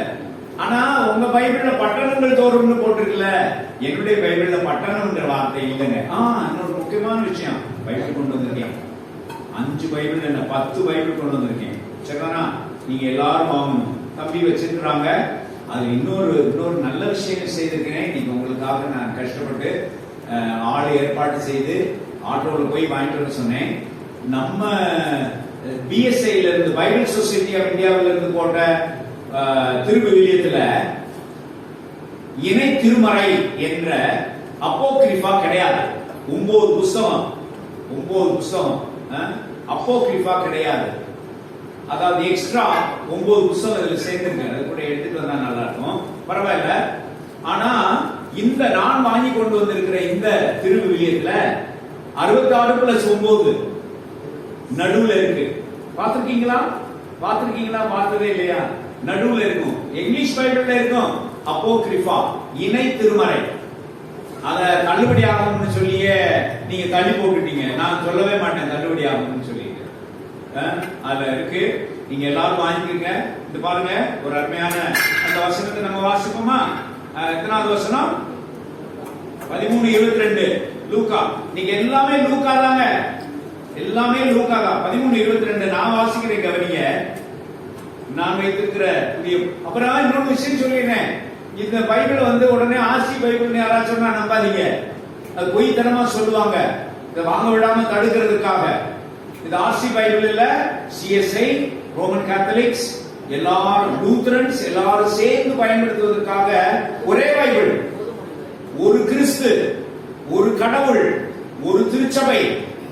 ஆகையினால நாம் எல்லாரும் சொல்லுங்க ஒண்ணு என்பதை ப்ரூவ் பண்ணுகிற ரோமன் கத்தோலிக்கர்கள் இதை பயன்படுத்துகிறார்கள். நான் சிஎஸ்ஐ காரன் கடந்த 35 ஆண்டுகளாக இதைத்தான் பயன்படுத்துறேன். இன்னொரு வேடிக்கை, யாராச்சும் ஆர்சி பயன்படுத்தி சொன்னா ஞானவர் ஐயா ஆர்சி கிடையாதுன்னு சொல்லிருங்க. ஏன் தெரியுமா? நான் மொழிபெயர்த்த பைபிள். ஆமா, பெருமைக்காக சொல்றேன்னு யாரும் ரொம்ப பெருசா நினைச்சிடாதீங்க. நான் மொழிபெயர்த்த பைபிள். 40 பேர்ல நான் ஒருவர். எபேசியர், கொலோசியர் திருமுகங்களை நான் தான் மொழிபெயர்த்து கொடுத்தேன். அதனால தயவு செய்து ஆர்சி பைபிள் யாராச்சும் சொன்னா நம்பாதீங்க. இப்ப போமா 13:22 பாருங்க. இயேசு கிராமங்கள் ஊர்கள் தோறும் கற்பித்துக் கொண்டே எருசலேம் நோக்கி பயணம் செய்தார். இங்கே நகரம் என்று சொல்லப்படுவது ஊர் என்ற பெயரிலே தான் மொழிபெயர்க்கப்படுகிறது. ஊர் என்ற பெயரிலே. அதனால அந்த கிரேக்கத்துல போலீஸ் என்ற ஒரு சொல்லு, it is not always referring to city, it also refers to places actually. So please, அதனால 13:22 அப்புறம் 17:11 ஏற்கனவே வாசிட்டோம்ல. 17:11 வாசிட்டோம். வேணாம். இந்த 9:51 52 வாசிங்க யாராச்சும். 9:52 தமக்கு முன்னாக தூதர்களை என்ன? தேவ தூதர்கள் இல்ல, அவருடைய சீஷர்களை. ரொம்ப கவனமா இருக்கணும். தூதர் என்ற ஒரு வார்த்தை வந்த உடனே நீங்க என்ன நினைக்க கூடாது? தேவ தூதர்கள் நினைச்சிட கூடாது. தூதர்களின் நிமித்தம் முக்காடு போடுங்கன்னா என்ன அர்த்தம்? கவனிங்க. இப்ப நான் ஒரு அழகான எக்ஸ்பிளனேஷன் கொடுக்கிறேன். அறிவுள்ளவர்களாக நடந்து கொள்ள வேண்டும். பல சமயங்களில் பக்தி என்ற பெயரில் அறிவுக்கு நாம அப்பாற்பட்டு இருக்கிறோம். கவனிங்க. தூதர்கள் நிமித்தம் முக்காடு போட வேண்டும் தெரியுமா? இருக்கா வசனம்? ஐயமா இருக்கா? அதை நீங்க என்ன நினைச்சுட்டு இருக்கீங்க? அந்த எங்க தூதர்கள்? தேவ தூதர்கள் நீங்க நினைச்சிட்டு இருக்கீங்க. சத்தியமா இல்ல. ஆதியாகமத்துல தூதர்கள், ஆமா, அது ரொம்ப அசிங்கமான ஒரு இன்டர்பிரேஷன், மோசமான இன்டர்பிரேஷன். தயவு செய்து அதை சொல்லக்கூடாது. எப்படின்னா, நீங்க கோயில் உட்கார்ந்து தேவ தூதர்கள் அவங்களை பார்த்து நீங்க அளவு உள்ளவர்களா கண்டு தப்புதண்டா நடந்து போயிருமா? அதனால என்ன செய்யணுமா? முக்கால். எவனாச்சும் நம்புவானா? யாராச்சும் நம்புவாங்களா? புரியுதா? முதலாவது நம்ம அளவுள்ளவர்களான்றது வேற விஷயம்.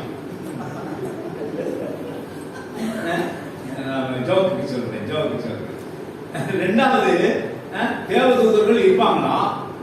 அவர்கள் அங்க ஆதியாகமம் 6வது அதிகாரத்தில் நடந்த மாதிரி ஏதாவது தப்பு நடந்துருமா? என்ன பைத்தியக்காரத்தனம். அப்ப தூதர்கள் நிமித்தம்னா என்ன அர்த்தம்? வேற இன்டர்பிரேஷன் என்ன? அவர் தூதர்களை அனுப்பினார். புரியுதா? அவர்கள் போயிட்டு விஷயம் சொல்றாங்க. சொல்லுங்கப்பா, வாசிங்கப்பா. அவர் தூதர்களை அனுப்பினார். அவர்கள் போய் அவர்கள் இடத்தை ஆயத்தம் பண்ண புறப்பட்டார்கள். ஆனா போன சமாரியுடைய ஊருக்குள்ளே பிரவேசித்தார்கள். சமாரியர்கள் அவரை ஏற்றுக்கொள்ளவில்லை. உடனே ஆண்டவரே நாம சமாரியாவுக்கு போகணும்னு நினைச்சோம், சமாரியர்கள் நம்மளை ஏற்றுக்கொள்ளல. அப்ப இப்ப தூதர்கள் யாரு சொல்லுங்க? என்ன? வெளி உறவு தூதர்களா? சும்மா இருக்க மாட்டேன் நீ. அவன் சீசர்கள் 2 பேரு நார்மல் ஹியூமன் பீயிங்ஸ் தான். அப்ப 1 Corinthians 8:20 நீங்கள் தூதர்கள் நிமித்தம் முக்காடு போடணும்னா என்ன அர்த்தம்? சீஷர்கள் இல்ல. கொரிந்து பட்டணம் ஒரு நம்ம ஐயர் இல்லாம போயிட்டாரு, அவரு சப்போர்ட்டிவா இருப்பாரு.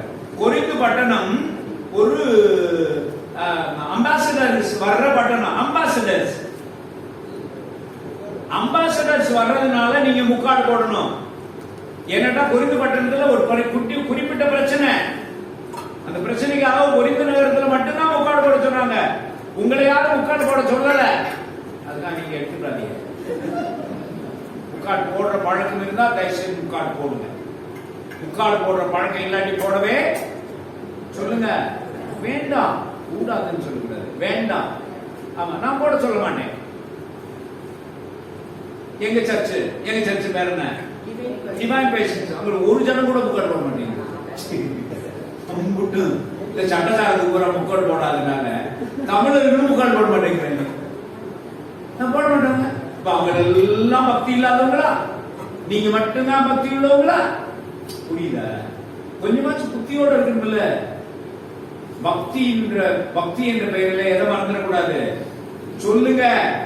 புத்திய மறந்துடக்கூடாது. புத்தி என்ற பெயரில் பக்தியை மறந்துடக்கூடாது. அது இன்னொரு விஷயம். கவனம். புத்தியும் வேணும், பக்தியும் வேணும். சரி, இப்போ அவர் அனுப்புறார். இன்னும் என்ன நடக்கும்னா, நான் கையில் வச்சுக்கிறேன், கொஞ்சம் நடக்கிறேன், கொஞ்சம் நடந்தா தாங்க. பாருங்க, அதாவது என்ன நடக்குதுன்னா, நீங்க ஐயாவுக்கு நல்லா தெரியும். உங்களுக்கு தெரியுமில்ல, பலஸ்தீனா மேப்புக்கு போனீங்கன்னா மேல இருக்கிறது என்ன சொல்லுங்க? கலிலேயா. என்ன மறந்தாச்சு? ஓ, ஐம் சாரி தம்பி. ஆமா, ஐம் சாரி. மேல இருக்கிறது கலிலேயா, நடுவுல இருக்கிறது சமாரியா, கீழ இருக்கிறது யூதேயா. இப்போ யூதேயாவுக்கு வரணும்னா ஸ்ட்ரெயிட்டா நடந்தா எது வழியா வரணும்? சமாரியா வழியா வரணும். ஆனா ஆதி திருச்சபை காலத்துல, அல்லது ஈவன் ஆதி திருச்சபைக்கு முன்னாடியும் இயேசுநாதர் காலத்துல இந்த சமாரியர்களுக்கும் இந்த யூதர்களுக்கும் பயங்கரமான தகராறு, பிரச்சனை. என்ன பிரச்சனை? ஐயா சொல்லுங்கய்யா, நீங்களே சொல்லுங்க. என்ன பிரச்சனை? சமாரியர்களை இவங்க யூதர்கள் என்ன நினைச்சாங்க? இல்ல, என்ன நினைச்சாங்க? தாழ்த்தப்பட்டவர்கள் என்று நினைத்தார்கள். தலித் பசங்க. சமாரியர்கள் தலித் பசங்க. அவர்களுடைய ஊருக்குள்ள இவங்க போக மாட்டாங்க, இவங்களுடைய ஊருக்குள்ள அவங்க போக மாட்டாங்க. அந்த வசனம் ஞாபகம் இருக்கா? யூதர்கள் சமாரியர்களுடனே சம்பந்தம் கலவாதவர்கள் ஆனபடியினால் இயேசு தாகத்துக்கு தண்ணீர் தா என்று கேட்ட பொழுது அந்த சமாரிய பரவாயில்ல, தப்பிச்சுக்கிட்டீங்களே. சமாரிய அவன் எப்படி ஸ்திரீ வாயில வராம போச்சு? அங்க நான் கொண்டு வந்திருக்கிற மொழிபெயர்ப்புல பெண் என்ற அழகான தமிழ் மொழி இருக்கும். சரிதானா? இந்த சமாரிய பெண். அப்போ என்ன செய்வாங்கன்னா, நண்பர்களை கவனிங்கள், என்ன செய்வாங்க தெரியுமா? கலிலேயாவில் இருக்கிற இஸ்ரவேலர் நேர சமாரியாவுக்குள்ள போகாம அப்படியே லெப்ட்ல கடந்து கிழக்க வந்து யோர்தானை கடந்து திரும்ப இதுல சவுத்துல நடந்து சமாரியாவை நீங்கிட்டு திரும்ப வந்து என்ன செய்வாங்கன்னா, திரும்ப ரைட்ல, அதாவது மேற்கு பக்கம் கடந்து யோர்தானை திரும்ப கடந்து, முதல்ல யோர்தானை கடந்தாங்க, டவுன் சவுத்துல வந்தாங்க, திரும்பவும் யோர்தானை கடந்து எங்க வந்துருவாங்க சொல்லுங்க? யூதேயாவுக்கு வந்துருவாங்க. இப்படித்தான் நடக்கும். ஏன்னா சண்டை. இப்ப கூட அவங்க ஏற்றுக்கொள்ள மாட்டேங்கிறாங்கல்ல. அவர்கள் அந்த வசனத்தை வாசிங்க. அவர் எருசலேமுக்கு போகிறார்கள் என்று அவர்கள் அறிந்திருந்தபடியினால் அவ்வூரா அவர்களை ஏற்றுக்கொள்ளவில்லை. வந்தீங்கன்னா காலை வெட்டிவிடுவேன்.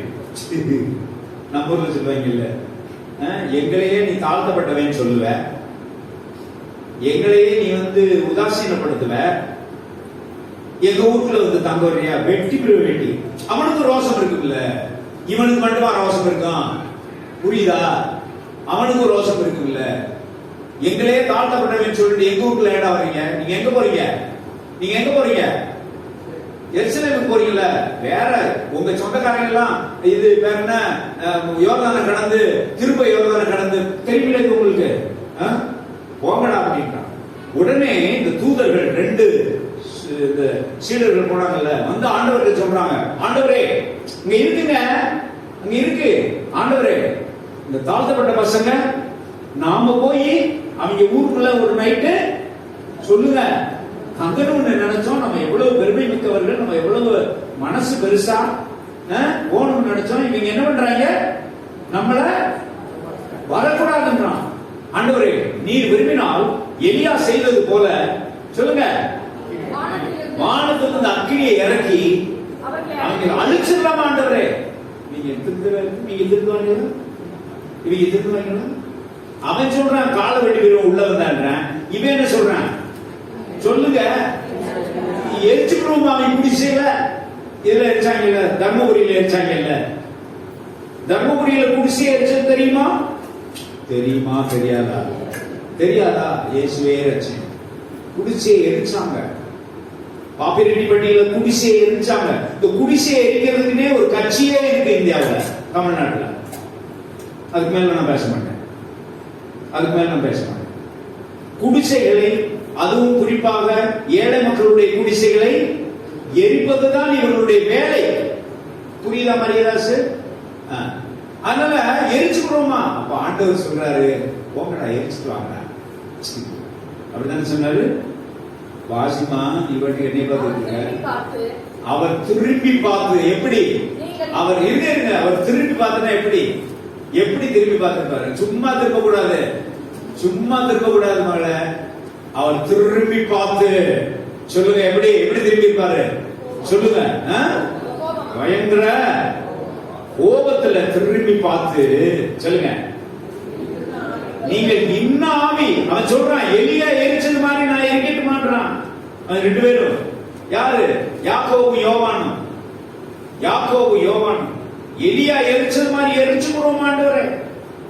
அப்பதான் ஆண்டவர் சொல்றார், மகளே கவனிமா, நம்ம ஆண்டவர் எவ்வளவு நல்லவர் பாருமா.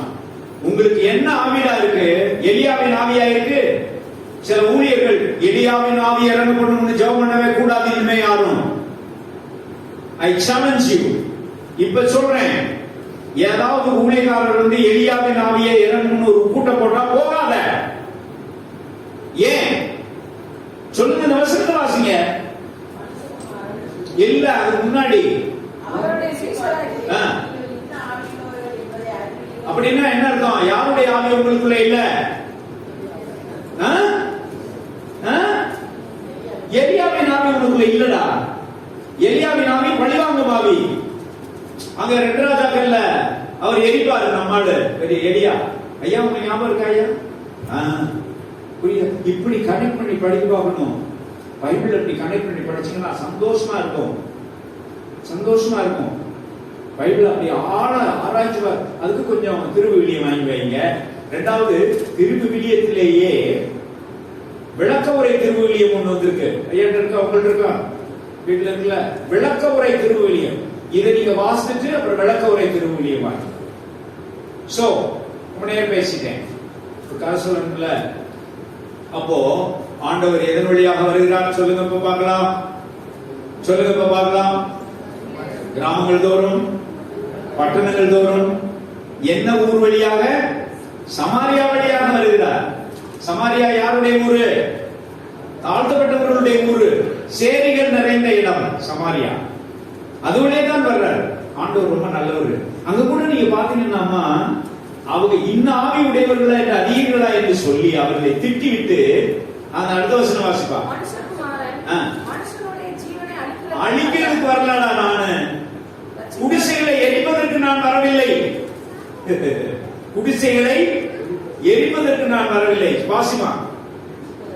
ரட்சிப்பதற்கே வந்தேன், அவர்களை வாழ வைக்க வந்தேன், சாகடிப்பதற்கல்லை.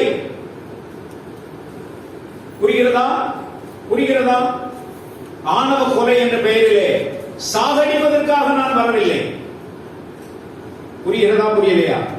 ஆணவ கொலை என்ற பெயரிலே சாகடிப்பதற்காக நான் வரவில்லை, வாழ வைக்கவே நான் வந்தேன் சொல்லிட்டு அடுத்த வசனம், அடுத்த சென்டென்ஸ். ஒரு வேறொரு கிராமத்துக்குள் சென்றார். போதும் அவர்கள் அவரை ஏற்றுக்கொண்டார்கள். ஒரு கிராமம் தான் அப்படி சொல்றாங்க. சமாரியா அவர்கள் எல்லாரும் எல்லா சமாரியர்களும் கெட்டவர்கள் அல்ல. ஐயா புரியுறதா? ஐயா புரிகிறதா? எல்லா சமாரியர்களும் மோசமானவர்கள் அல்ல. இப்போ இயேசுநாதர் இந்த ஹாஸ்டிலிட்டி இருக்கிற இடத்துல, ஹாஸ்டிலிட்டி தமிழ் என்ன? பகைமை. ரொம்ப நன்றி சகோதரா. பகைமை இருக்கிற இடத்துல பகைமைக்கு என்ன போடுவான்? மண்ணெண்ணெய் ஊத்துவான், அதுல பெட்ரோல் ஊத்துவான். இல்லாட்டி அதுக்கு என்ன பண்ணுவான்? சொல்லுவானே, ஏற்கனவே பகை எரிஞ்சுக்கிட்டு இருக்கு, தூண்டி விடுறது. ஆமா, அதுல ஊத்துறது மண்ணெண்ணெய் ஊத்தி பசங்க. அவங்களுக்கு பேர் என்ன? மண்ணெண்ணெய் ஊத்தி பசங்க. ஆண்டவர் ஒரு மண்ணெண்ணெய் ஊத்தி மனுஷன் அல்லவே அல்ல. அவரு இன்னொரு கிராமத்துக்கு போவோம், அவங்கள்ட்ட நான் போய் பேசுறப்பா, அவங்கள்ட்ட சொல்லுமானே, நான் போய் பேசுறப்பா, அவங்க ஏற்றுக்குவாங்க. இப்படி நண்பர்களே, இதை நான் வேண்டும் என்றே விளக்கினேன். இது உங்களுக்கு புரிய வேண்டும் என்பதற்காக விளக்கினேன். சரி, அப்ப கிராமங்கள் தோறும், ஊர்கள் தோறும், இல்லையா, சின்ன சின்ன நகரங்கள் தோறும், ஒருவேளை சின்ன நகரங்கள் கூட வந்திருக்கும். ஆண்டவர் பயணம் செய்கிறார் எருசலேமை நோக்கி. போதுமா? போதுமா? ரூட் ஆஃப் த ஜர்னியை முடிச்சிட்டோம். ரூட் ஆஃப் த ஜர்னி கூட. சரி, அதுக்கு முன்னாடி ஒரு சின்ன கதை சொல்லிடுறேன். கவனிங்க. ரூட் ஆஃப் த ஜர்னி முடிச்சிட்டோம். இப்ப ஒரு குட்டி கதை சொல்லவா? ஒரு பேர் என்ன? பாட்டுக்காரர் கதை. பாட்டுக்காரர் கதை சொல்லவா? ஒரு ஊர்ல என்ன மாதிரி பாட்டு பாடுறவர் ஒருத்தர் இருந்தார். என்ன மாதிரி பாட்டு பாடுறவர். அவரு ஒரு நாள் வீட்டுல உட்கார்ந்து இருக்கும் போது அவருடைய நண்பர் வந்தார். நண்பர் வந்த உடனே இந்த பாட்டு பாடுறவர் சொன்னாரு, என்னுடைய பாட்டு திறமை உங்களுக்கு தெரியுமாண்ட.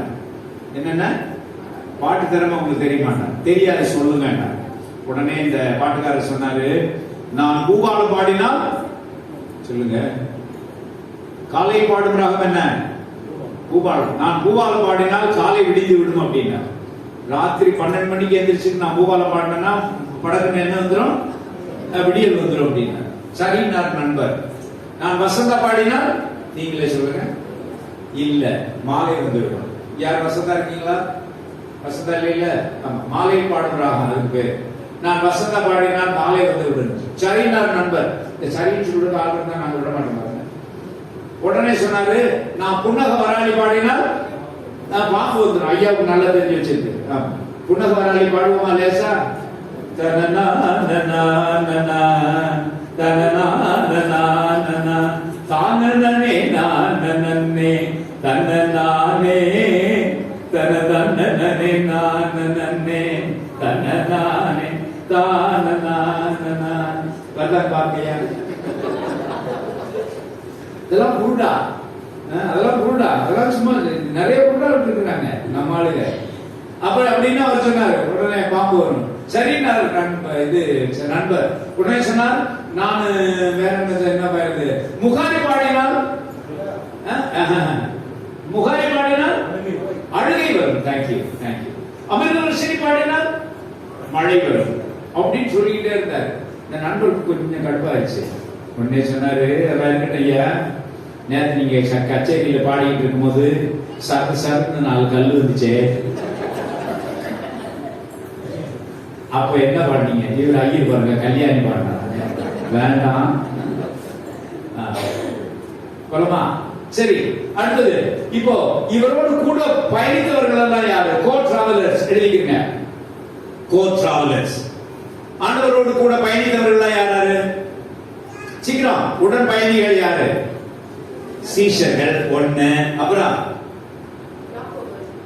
யாக்கோபு யோவான். அப்புறம் சீஷர்கள் இல்லையா? சின்ன வம்பா இருக்கு. சீஷர்கள் 1, 12 சீஷர்கள் 2. கிராமப்புறத்து மக்கள் எல்லாம், எல்லா கிராமப்புறத்து மக்களும் நாளைக்கு இது ரொம்ப முக்கியமானது. நாளைக்கு கேள்வி கேட்க போறேன். இன்னைக்கு வந்தவங்க தான் பதில் சொல்லணும். நாளைக்கு நிறைய பேர் உட்கார்ந்துருப்பாங்க. இயேசுவோடு பயணித்தவர்கள் யாருன்னு கேட்பேன், ஒழுங்கா சொல்லணும். சீஷர்கள், கிராமப்புறத்தார், அப்புறம் சின்ன பிள்ளைங்க, அப்புறம் பெண்கள், அப்புறம் அவராலே சுகப்படுத்தப்பட்டவர்கள் எல்லாரும் கூட பயணிக்கிறார்கள். அவன் சுகப்படுத்தப்பட்டான், இயேசுவோடு கூட நடந்தான் நிறைய இடங்கள்ல. அப்புறம் பாவிகள், ஆயக்காரர்கள், டாக்ஸ் கலெக்டர்ஸ், யாரெல்லாம் மறந்திருக்கிறாங்களோ, யாரெல்லாம் சுகப்படுத்தப்பட்டாங்களோ எல்லாரும் அவ்வளவுதான், முடிஞ்சு போச்சு. வேதபாரகம் பரீட்சை சத்தியமா போகவே இல்லை, போகவே மாட்டாங்க. அவங்களுக்கு தான் ஆப்போசிட் ஆகி போச்சு, போகவே இல்லை. ஐயமா நீங்க ரொம்ப மனசு பெரிய மனசுக்காரங்க நீங்க, ஆனா நீங்க போகவே இல்லை. வேதபாரக பரீட்சை போகவே. ரைட், அடுத்தது போவோம். லக்கேஜ் இன் தி ஜர்னி. அடுத்தது லக்கேஜ் இன் தி ஜர்னி. லக்கேஜ்னா என்ன? பயண உடைமைகள். எழுதுங்க பாருங்க. பயணத்துல உடைமைகள்லாம் எதெல்லாம் எடுத்து போகணும், எதெல்லாம் எடுத்து போக கூடாதுன்னு நம்ம ஐயா சொல்றாங்க. வாசிங்க பார்க்கலாம். லக்கேஜ் இன் தி ஜர்னி. லூக்கா 10வது அதிகாரம் 4வது வசனம். லூக்கா 10வது அதிகாரம் 4வது வசனம். பயண உடைமைகள். பண பையையோ, சாமான் பையையோ, பாத ரட்சைகளையோ கொண்டு போக வேண்டாம். இயேசுவே ரட்சியம். நடக்கிறது பூரா காடு மலை இல்லையா, என்னங்க முள்ளு கல்லு இல்லையா. ஆனா மலைநாடு இல்ல, கலிலேயா என்ன நாடு இல்ல, மலைநாடு இல்ல. ஆனா வயல்காட்டுல நடந்து போகணுமே, காடு வேற என்ன காடுகள் இருக்கே, முள்ளு கல்லுகளா இருக்கே. இவர் என்ன சொல்றாரு? பணப்பையே எடுத்துட்டு போக வேண்டாம், சாமான் பையே. நீங்க சாமான் பையா, உங்களுக்கு என்னுடைய பையில என்ன பண்ணுவீங்க பாப்போம். பையோ வேறு பையோ ஐயா இது கொண்டு வந்துட்டாங்க. நீங்க திருவிழியம் ஐயா, ரொம்ப நன்றி. பணப்பையோ வேறு பையோன்னா என்ன அர்த்தம்? என்னங்க?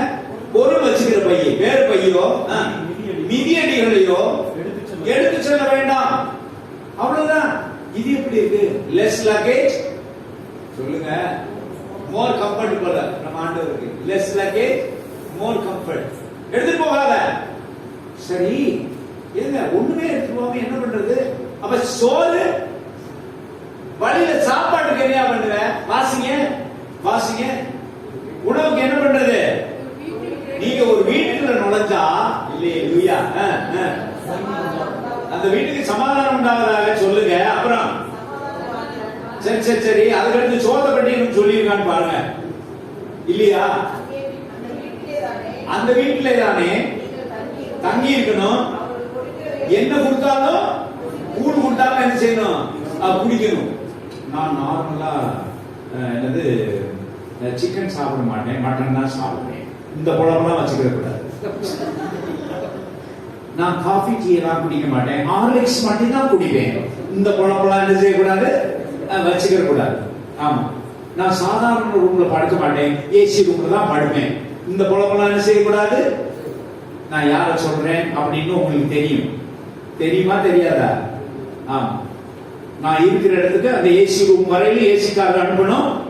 அந்த ஏசி கார்ல ஏறி நேர எங்க வருவேன்? மேடைக்கு வருவேன். இந்த மேடையை ஏசி பண்ணி இருக்கணும்.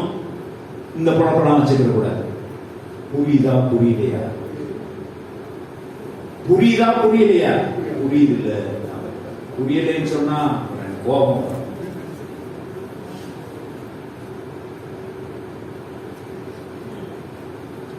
குடுக்கறத குடியா. இன்னைக்கு ஐயர் வந்து கேட்டாரு, ஐயா உங்களுக்கு என்ன வேணும் அப்படின்னு சொல்லிட்டு, இன்னைக்கு இட்லி வாங்கிட்டாங்க ஐயா, வேற அதுக்கு மேல என்ன, சிக்கன் பிரியாணி வாங்கிட்டாங்க. நான் சொல்ல போறேன், உன் வயசுக்கு சிக்கன் பிரியாணி ராத்திரி சாப்பிட்டேன்னா கொடுத்துட்டு போயிருவேன், கவனம் இருக்கலாம்.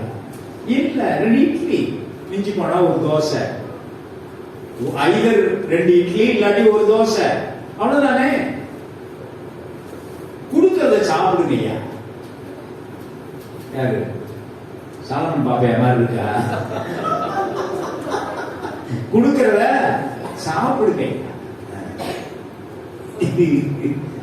போதுமா? அப்போ சாப்பாடும் இல்ல, நீங்களும் போய்விட மனதா இருக்கிறீர்களோ அப்படிங்கிறது மாதிரி. சரி, போதும் ரொம்ப நேரம் ஆயிடுச்சு. அப்ப சாப்பாடு பார்த்துட்டோம். கடைசியாக hurdles in the journey. hurdles என்ன? தடைகள். பயணத்திலே தடைகள், ஜர்னில தடைகள். என்னென்ன தடைகள்லாம் வரக்கூடும் சொல்லுங்க. பயணத்துல நாம போற பயணத்துல என்னென்ன தடைகள் வரும்? என்னமா சொல்லுங்கப்பா. டிரான்ஸ்போர்ட் சில சமயங்கள் எல்லாம் போயிடும். ஆமா, பிரேக் டவுன் ஆயிடும். அப்புறம் ஐயா ஐயா நீங்க அந்த பயணத்துக்கு போகாதீங்க ஐயா, நம்ம பயணத்துக்கு வாங்க ஐயா. ஏற்றுக்கொள்ளாமைகள் நம்ம பயணத்துலயும் இருக்கு. ஆமா, அப்புறம் குடிக்க தண்ணி கொண்டு வரலாமான்னு கேட்கறத ஐயமா, இயேசுவே லட்சியம் கிடைக்காது இல்ல. ஆமா, அவர் தண்ணியை பத்தி பேச மாட்டேங்கிறார். ஆமா, தண்ணின்னா குடிக்கிற தண்ணியை பத்தி பேசிட்டு இருக்கோம், நீங்க பாட்டுக்கு வேற தண்ணி நினைச்சிட்டு இருக்காங்க. ஒரு சின்ன ஹியூமர் சொல்லவா, ஒரு ஹியூமர் சொல்லவா. இந்த ஆண்டவர் ஒருத்தட்ட கேட்டாராம், அதாவது இந்த பேர் என்ன, ஆண்டவர் தண்ணியில் நடந்து போவார்ல, அப்ப பேதுருவும் இறங்கி நடப்பார்ல, அப்போ ஆண்டவரை பார்க்கிற வரையிலும் அவர் நடந்து போவாரு. ஆண்டவரை பார்க்காம தண்ணியை பார்த்த உடனே என்ன செய்வாரு, உள்ள போயிடுவார்ல. அதுக்கு ஒரு பையன் சொல்றான், எனக்கு எங்க செமினர்ல தான் ஒரு தம்பி சொன்னாரு, அண்ணே ஆண்டவர் பேதுரு உள்ள போன உடனே என்ன சொன்னார் தெரியுமாண்ணே அப்படின்னாரு. என்ன தம்பி சொன்னாருன்னு கேட்டதுக்கு, பேதுருவே தண்ணியில நடக்கும் போது இந்த மாதிரி ஸ்டெடியா நடக்கணும் அப்படின்னு சொன்னார். யாரு? ஆண்டவர். பேதுருவே சொல்லுங்க, தண்ணியில நடக்கும் போது என்ன மாதிரி ஸ்டெடியா நடக்கணும். பயங்கரமான ஆளு. சரிப்போ இப்ப நாம ஹர்டல்ஸ் இந்த ஜர்னி 9:57 இருந்து 62 வரை போங்க. கடைசியாக 9:57 இருந்து 62 வரை. அவர் வழியிலே போகையில் ஒருவர் அவரை நோக்கி, ஒருவன் தான் சொல்லக்கூடாது, அவன் இவன் என்ற ஏகவசனம் எல்லாம் என்ன செய்யக்கூடாது, பேசக்கூடாது. நமக்கு பிரச்சனை என்ன தெரியுமா, பேதுரு சொன்னான், பவுல் போனான், அப்புறம் சொல்லு, அப்புறம் வேற என்ன சொல்றீங்க, மரியாள் சொல்லுகிறாள். உங்களுடைய வேலை செய்ய முடியாதா, விளையாடுறியா? மரியாள் சொல்லுகிறார் அப்படின்னு தான் சொல்லணும். பேதுரு சொல்லுகிறார், பவுல் பயணம் செய்தார் அப்படிதான் சொல்லணும். உடனே சண்டைக்கு வரக்கூடாது. எங்க பைபிள் அப்படிதான் போட்டிருக்கு, பைபிளை மாத்துன்னு சொல்றேன், புரியுதா? சாரி தம்பி, நம்ம ஒரே இடத்துல நின்னா மனாட்டனஸ் ஆயிடுச்சு. மாத்துங்க, கையில வேற பைபிள் வச்சுட்டுங்க. நீங்க இந்த பைபிள், ஐயா அந்த பைபிள் கொண்டு வந்தா நீங்க சண்டை போடுவீங்களா? ஐயா போட மாட்டேன், இந்த பிராமிஸா போட மாட்டேன்ட்டாரு. உங்க போதற்கு நான் பிராமிஸ் வாங்கிட்டேன். அவரே நல்ல பைபிள் வச்சிருக்கிறார் பாருங்க. அவர் மாத்திரம் திருவிழியம் வச்சிருக்கிறார் பாத்தீங்களா? அது மாதிரி நீங்களும் வச்சிருக்கணும். வாங்கிக்கிறீங்க இன்னைக்கு. அது வாங்குறதுனால எனக்கு ஒன்றும் நன்மை கிடையாது. தயவுசெய்து வாங்குங்க. 5 பைபிள், அது 10 பைபிள் கொண்டு வந்திருக்கிறேன். ஒரு நூலை 300 ரூபாய். எத்தனை பேர் வாங்குறதுனாலும் வாங்கிக்கோங்க. எது வந்துச்சு? பேசிங்க. ஒருவர் சொல்லுங்க.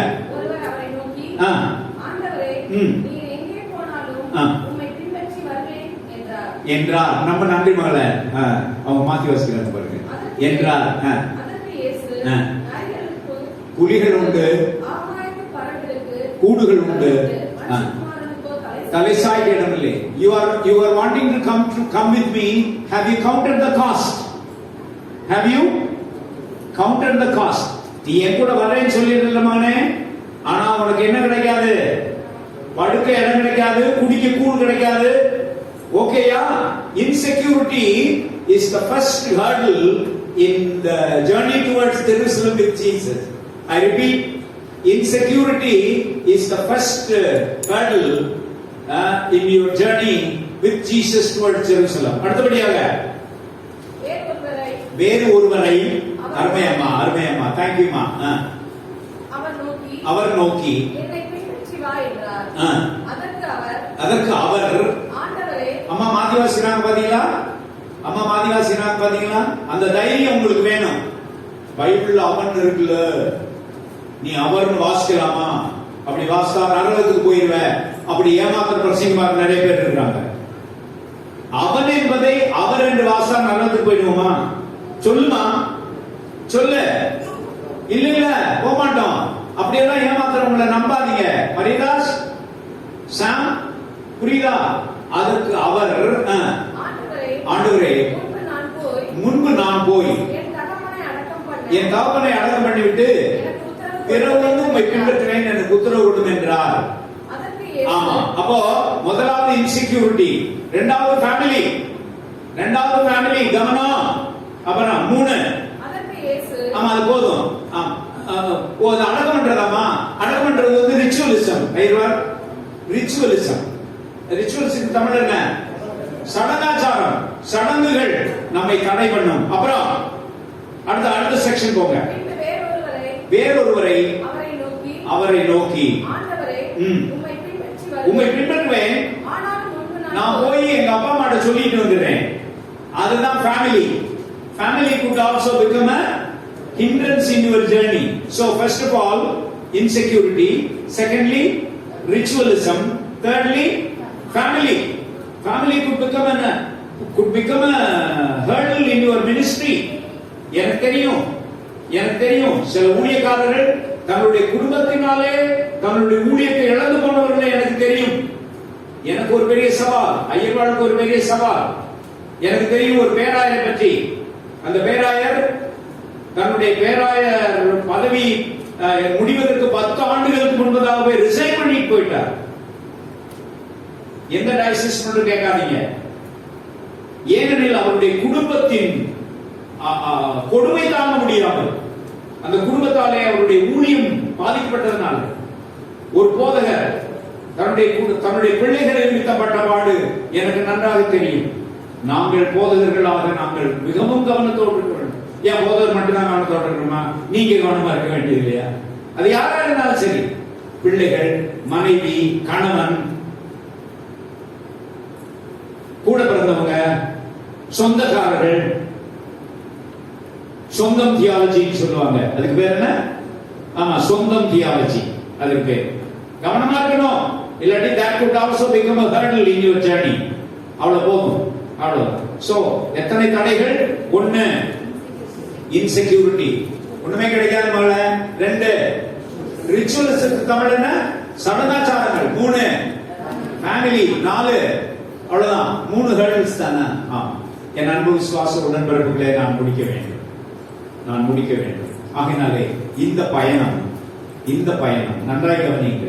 It's not an easy journey, but a very hard journey. It's not a very easy journey. It's not a casual journey, but a committed journey. அப்படிதானப்பா? It is a cross-bearing journey. சிலுவையை சுமந்து கொண்டு அவர் பின்னால் நடக்கும். ஆனால் அதே நேரத்தில் அன்பு விசுவாச உடன்பிறப்பே, இது ஒரு கான்குவரிங் ஜர்னி. கான்குவரிங் ஜர்னினா என்ன அர்த்தம்? வெற்றி சிறக்கும் பயணம் அல்ல. கடைசி வெற்றி யாருக்கு தான்? உங்களுக்கு தான். கல்லுகள், முள்ளுகள் எத்தனை கடந்து வந்திருக்கிறோம். எத்தனை அழுகை. என் வாழ்க்கையை நான் நினைத்து பார்க்கிறேன். எத்தனை அழுகைகள், எத்தனை அவமானங்கள், எத்தனை நிந்தைகள், எத்தனை பாடுகள், எத்தனை பசி. நீங்கள் நினைத்துக் கொண்டிருக்கிறீர்களா? எல்லா நேரமும் நாங்கள் சாப்பிடுகிறோம் என்று, எல்லா நேரமும் சரியாக சாப்பாடு கிடைக்கிறது என்று பசியோடு இருந்த நேரங்கள் உண்டு. தூக்கம் இல்லாமல் கஷ்டப்பட்ட நேரங்கள் உண்டு. அவதிப்பட்ட நேரங்கள் உண்டு. ஒருத்தருமே நம்மை புரிந்து கொள்ள மாட்டேன் என்கிறார்கள் என்று அழுத நேரங்கள் உண்டு. என்னுடைய ஊழிய காலத்தில் கடந்த 45 ஆண்டுகளாக எங்களுக்கும் அப்படித்தானே, நீங்களும் அப்படித்தானே பயணம் செய்கிறீர்கள். இது ஒரு விசுவாச பயணம். இறுதியிலே யாருக்கு வெற்றி? நமக்கு தான். நம்மோடு கூட நடக்கிற இயேசு இருக்கிறபடினா அல்லேலூயா சொல்லுங்க. கட்டாயம் உங்களுக்கு வெற்றி உண்டு. இயேசுவோடு கூட நடக்க, இயேசுவோடு கூட பயணம் பண்ணுங்க. அதை நீ பற்றாதீங்க. ஜெபம் பண்ணிடுவோமா?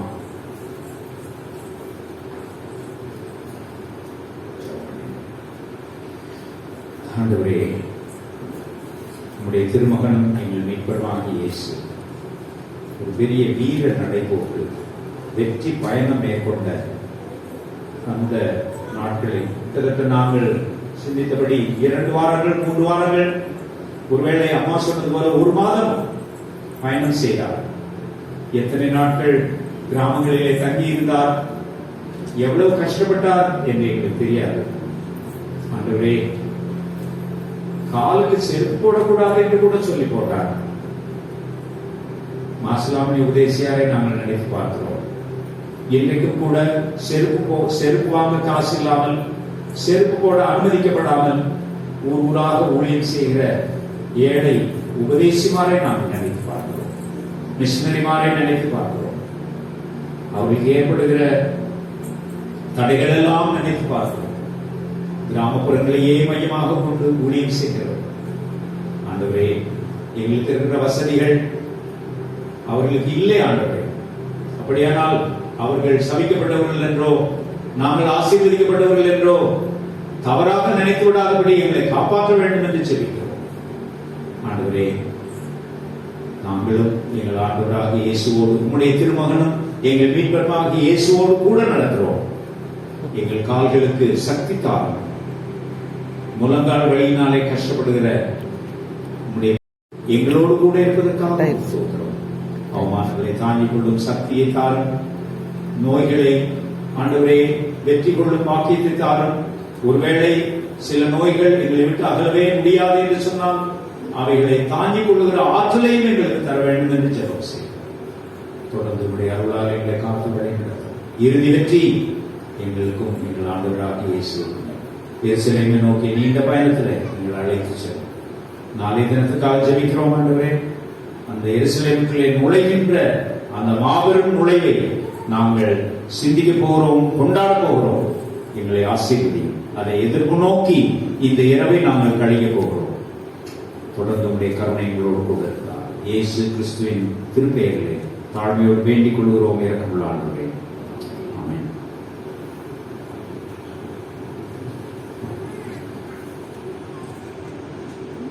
நம் அனைவரும் எழுந்து நின்று இந்த பாடல் புத்தகத்தில் 92வது பாடல், எனக்காய் ஜீவன் விட்டவரே என்னோடு இருக்கிறவரே, நம்மை நம்முடைய காணிக்கைகளை படைக்கிறோம்.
செய்வோம்.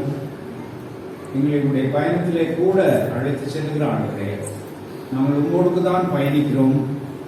சிலர் குடும்பமாக சேர்ந்து பயணிக்கிறோம், சிலர் நண்பர்களாக சேர்ந்து பயணிக்கிறோம், சிலர் தனிமையாகவே பயணிக்கிறோம் ஆண்டவரே. ஆனால் நீர் எங்களோடு கூட இருக்கிறீர் என்பதற்காக உங்களுக்கு ஸ்தோத்திரம் ஆண்டவரே. எங்கள் தனிமையிலே நீர் எங்களோடு கூட இரும், எங்களுடைய கூட்டு வாழ்க்கையிலே எங்களோடு கூட இரும். வருகின்ற தடைகள் எதுவாக இருந்தாலும் ஆண்டவரே, நீர் அந்த தடைகளை தாண்டி எங்களை வழிநடத்தி உம்மோடு கூட எருசலேம் நோக்கி எங்களை கூட்டிச் செல்ல வேண்டும் என்று வேண்டிக் கொள்கிறோம். நிச்சயமாக வெற்றியுள்ள பவனியாக நாளைய தினத்திலே நுழைய போகிற எங்கள் ஆண்டவரை தரிசிப்பதற்கு எங்களை ஆயத்தப்படுத்தி நாளைய தினம் காலையிலே கொண்டு வாரும். எல்லாவற்றையும் பார்த்து அர்ப்பணித்து எங்கள் ஆண்டவராக இயேசுவின் நாமத்திலே தாழ்மையோடும் நன்றி உணர்வோடும் வேண்டிக் கொள்கிறோம். இரக்கமுள்ள ஆண்டவரே, நம்முடைய ஆண்டவராக இயேசு கிறிஸ்துவின் பேரருள், பிதாவாகிய கடவுளுடைய பேரன்பு, தூய ஆவியானவருடைய இடைவிடாத திரு உறவு சமாதானம் நம் அனைவரோடும் இன்றும் என்றும் தங்கியிருந்து நம்மை காத்து வழி நடத்துவதாக. என் ஆத்மாவே ஆண்டவரை தோத்திரி, என் உள்ளமே அவருடைய திருப்பெயரை தோத்திரி. என் ஆத்மாவே ஆண்டவரை தோத்திரி, அவர் செய்த எல்லா நன்மைகளையும் மறவார்.